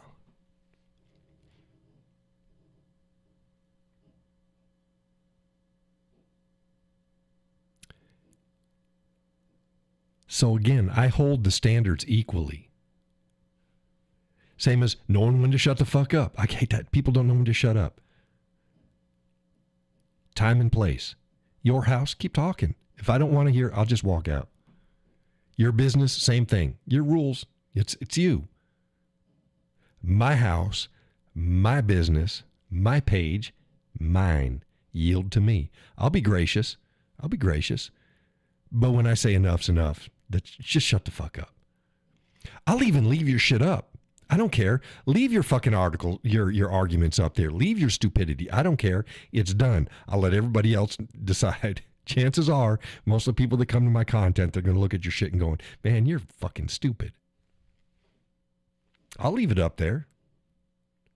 You don't shut the fuck up, you'll be shown the door. And as soon as that happens, everything that you said, and I just wish, there's two things that I wish that Facebook had that old school forums had, and they probably still do. Number one is if you boot somebody, Judy says that okie shit talking, LOL, just kidding. But no, what, now you got me. What was I saying? What was I saying? Oh, if a forum member gets their account deleted, all their stuff doesn't go away. It stays there. They just can't access it anymore and they can't interact. I wish that was the case, that I could boot somebody and their stuff still stayed, but they just can't interact with it. That's number one. Because I think that some of the back and forth that I have, here's the reason. I do spotlight posts, and some people are probably like, oh, that's stupid of you making them spotlight posts. People like them because most people didn't see the engagement happen in the first place. So I'll screenshot it and I'll make a spotlight post. So I wish their stuff stayed. The second thing I wish is forums have this thread lock feature. So you can keep the entire discussion going. But like, let's say somebody says something. And then just like on Facebook in the comment section, then a bunch of people, they comment underneath it. And it's all part of the same content, but it's a separate side shoot. You can lock it. You can go, enough is enough. And you just lock that, but allow the rest of the discussion that's going on under the content or whatever the subject was to keep going. So I wish they could do that. Lock a thread without having to lock the whole thing. Because like right now, I can lock it. I got to lock everything. And I do that from time to time. And be able to boot people without it. Look, it's not me. I don't just make their shit disappear. It's not me. The system does that. If they're booted from your page, everything that they posted disappears. I got no choice in the matter.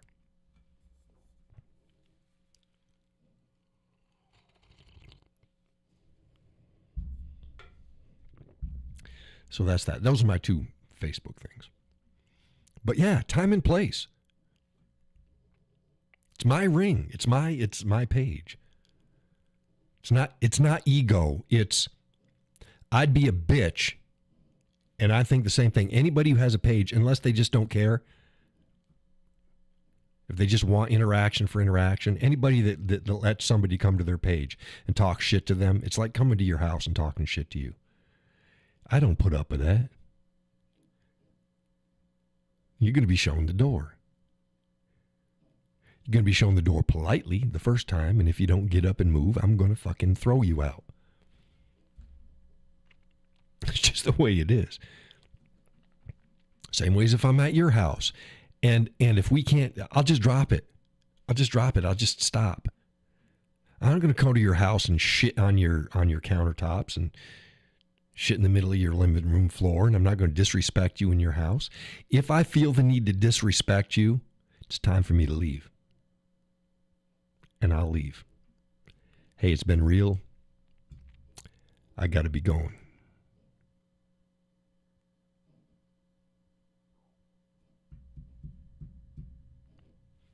I don't know when that wasn't commonplace. I know social media, people just like no self-control. No self-control.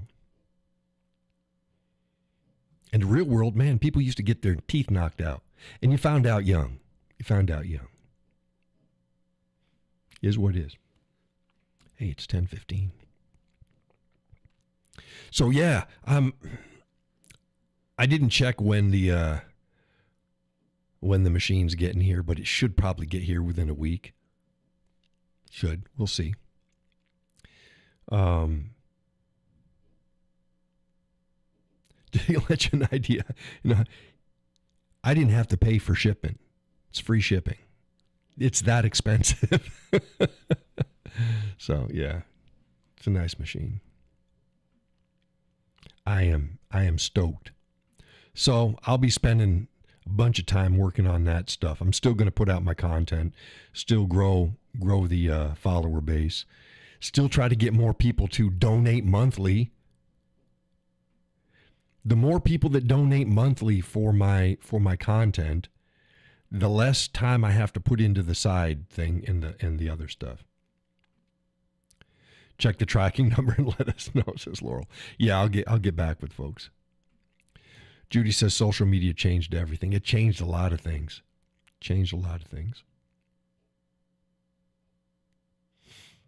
Sadly.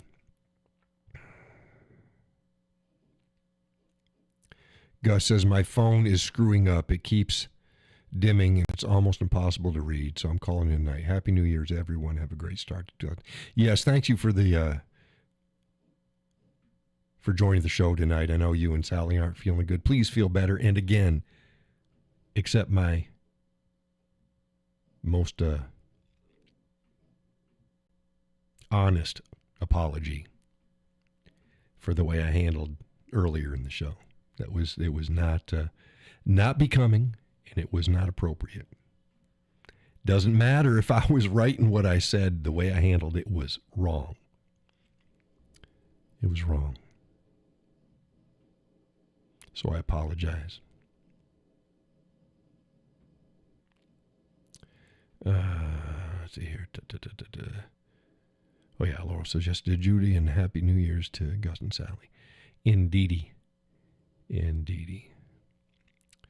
But yeah, I'm stoked. The missus is stoked. I keep telling her because she likes hummingbirds and stuff like that. It's like, so I got some things I gotta. It's like, oh, yeah, I can make some really nifty stuff. I can make some nifty stuff.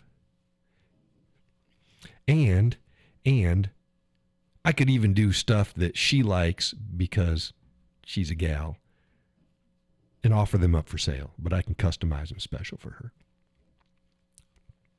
Yep. Laurel says, yeah, a lot of people like, right. I mean, there's things. There's hummingbirds, nature and wildlife, hunting. You could do deers, fishing. I mean, there's all sorts of, and they all fit in with, it's the Whiskey Cowboy. It's Cowboy, it's nature.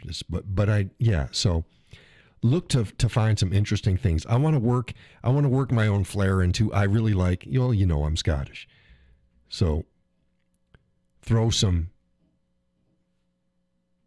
Celtic knot work in wherever I can. I just combined themes. It's like, oh, yeah. So you look at all the products and you go, this is a Whiskey Cowboy product. You just know. Yep. So we are stoked. I wasn't going to do it. And she's like, you need to stop thinking about what you think is too expensive. How much is it? This is why she's like, yeah, we can do that.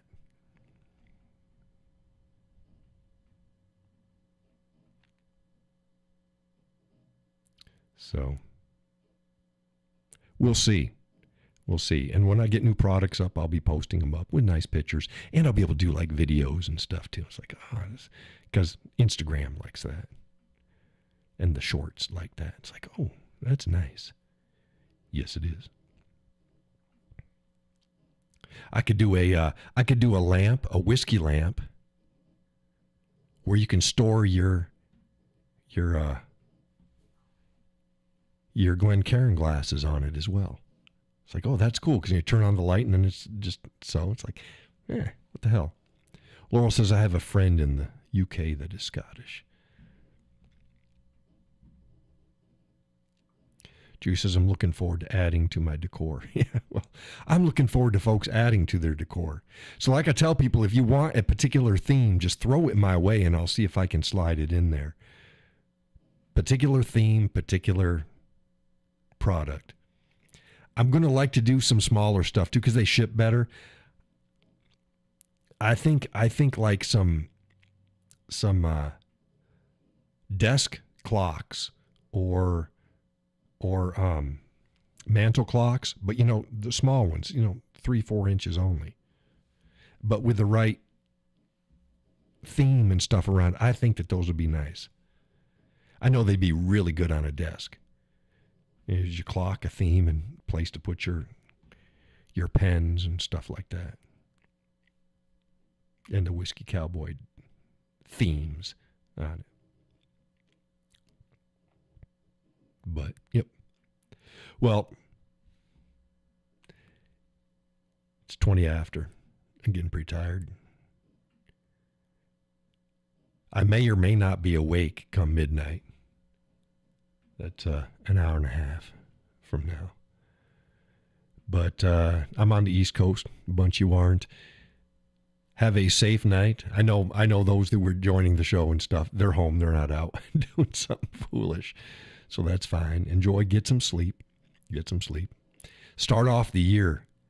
Let's have a really good year coming up. I was going to do a recap of the year. Fast recap. Had to go work. Now I'll say it. Bass Pro. Sold guns for them for 8 months. Some of the employees were okay.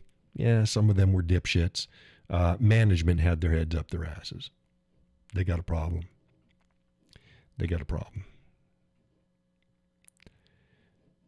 And came back doing this full time in September. It's been 3 months, getting ramped up. Now, come January, we're adding actual hard products to the Whiskey Cowboy line of goodies for everybody. So we hope that everything's going to work out pretty good. Oh, and napkin holders too. I want to do napkin holders. Most underrated thing out there, napkin holders. Why the hell not? Everybody uses napkins. Napkin holders. But, yes, Happy New Year's. And with that, I'll be up bright and early in the morning, like always. And you'll see me on Facebook. I'll try to get that stuff up and more content. And I'll be working on my Photoshop skills again, getting all that dialed back in. And Laurel says, I hate every napkin holder I've ever bought. Why? Why do you hate them? The napkin holder I still use to this day. It's a rectangle. It's just a block of wood, and the two top rails are just another block of wood, and it's got a bunch of dowels between them. That's it. That's all it is. Love it. Gave them to the kids. They use them. Love it. Now I can go a little bit fancier than that. But why do you hate every one that you've bought? What was wrong with it?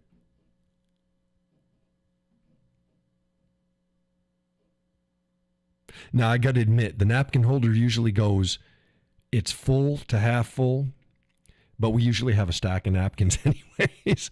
Unless we got company over, then we make sure that they're full. But why did you hate it? Why did you hate every napkin holder that you ever had, that you ever bought? What was wrong with it?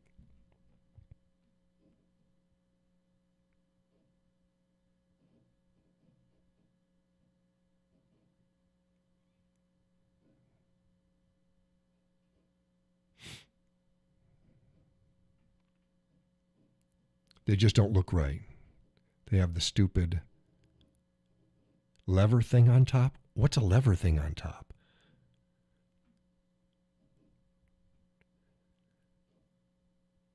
Why? I've never seen a napkin holder with a lever thing on top. They were just two sides and a bottom. You just stick the napkins in it. You buy retarded napkin holders. Oh, and they're metal? Yeah, most people have metal or plastic ones. Mine's going to be wood. So maybe, maybe you might want to look at one of the napkin holders that I make.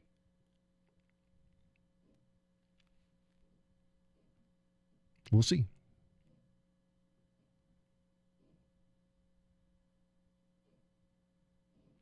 But yeah, if you know products that you like and there's things that just piss you off, folks, just send me an email and say, I like this, but this always bothers me.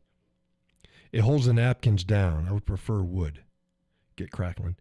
Oh, some napkin holders also, they have you lay the napkins down flat like this and it's got a bar over the top of it. So they're square. I've always had the stand up ones where it's, you put it in like a book.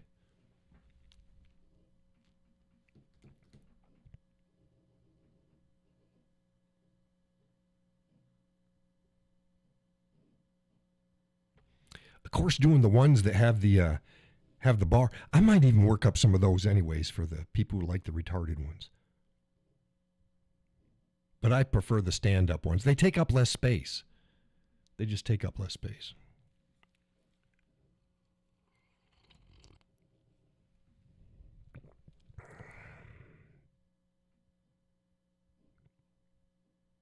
Yep. Yeah, I'm thinking, lazy Susans and stuff like that. There's all sorts of stuff I could just do. Stop it. Stop thinking. And then she just posted up, I have a wooden lazy Susan in my dining room table. Yeah, I just said lazy Susans. And what's good I wonder if they make small ones, or if I could make a small one. If I could I've never seen really, really small ones. Wouldn't that be cool to have a lazy Susan just the size of salt and pepper? Like salt, pepper, and toothpicks, and just a little lazy Susan. It's just cool. I don't know. I'm just thinking. I'm thinking outside the box here, folks. I am.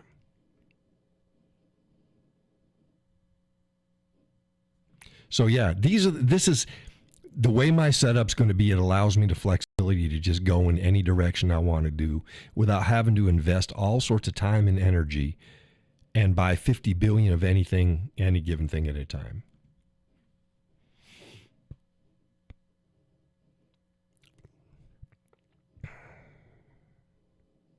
But yeah, it's late. Shut up. I will see you all bright and early in the morning. Get some sleep. Happy New Year, and thank you very much for the support. And mine has a napkin holder, salt, pepper, sugar in a mug, and yeah. I'm shutting down, Laurel. All right. With that, again, I will see you tomorrow. Happy New Year's, everybody. Thank you for the support. God bless, and take care.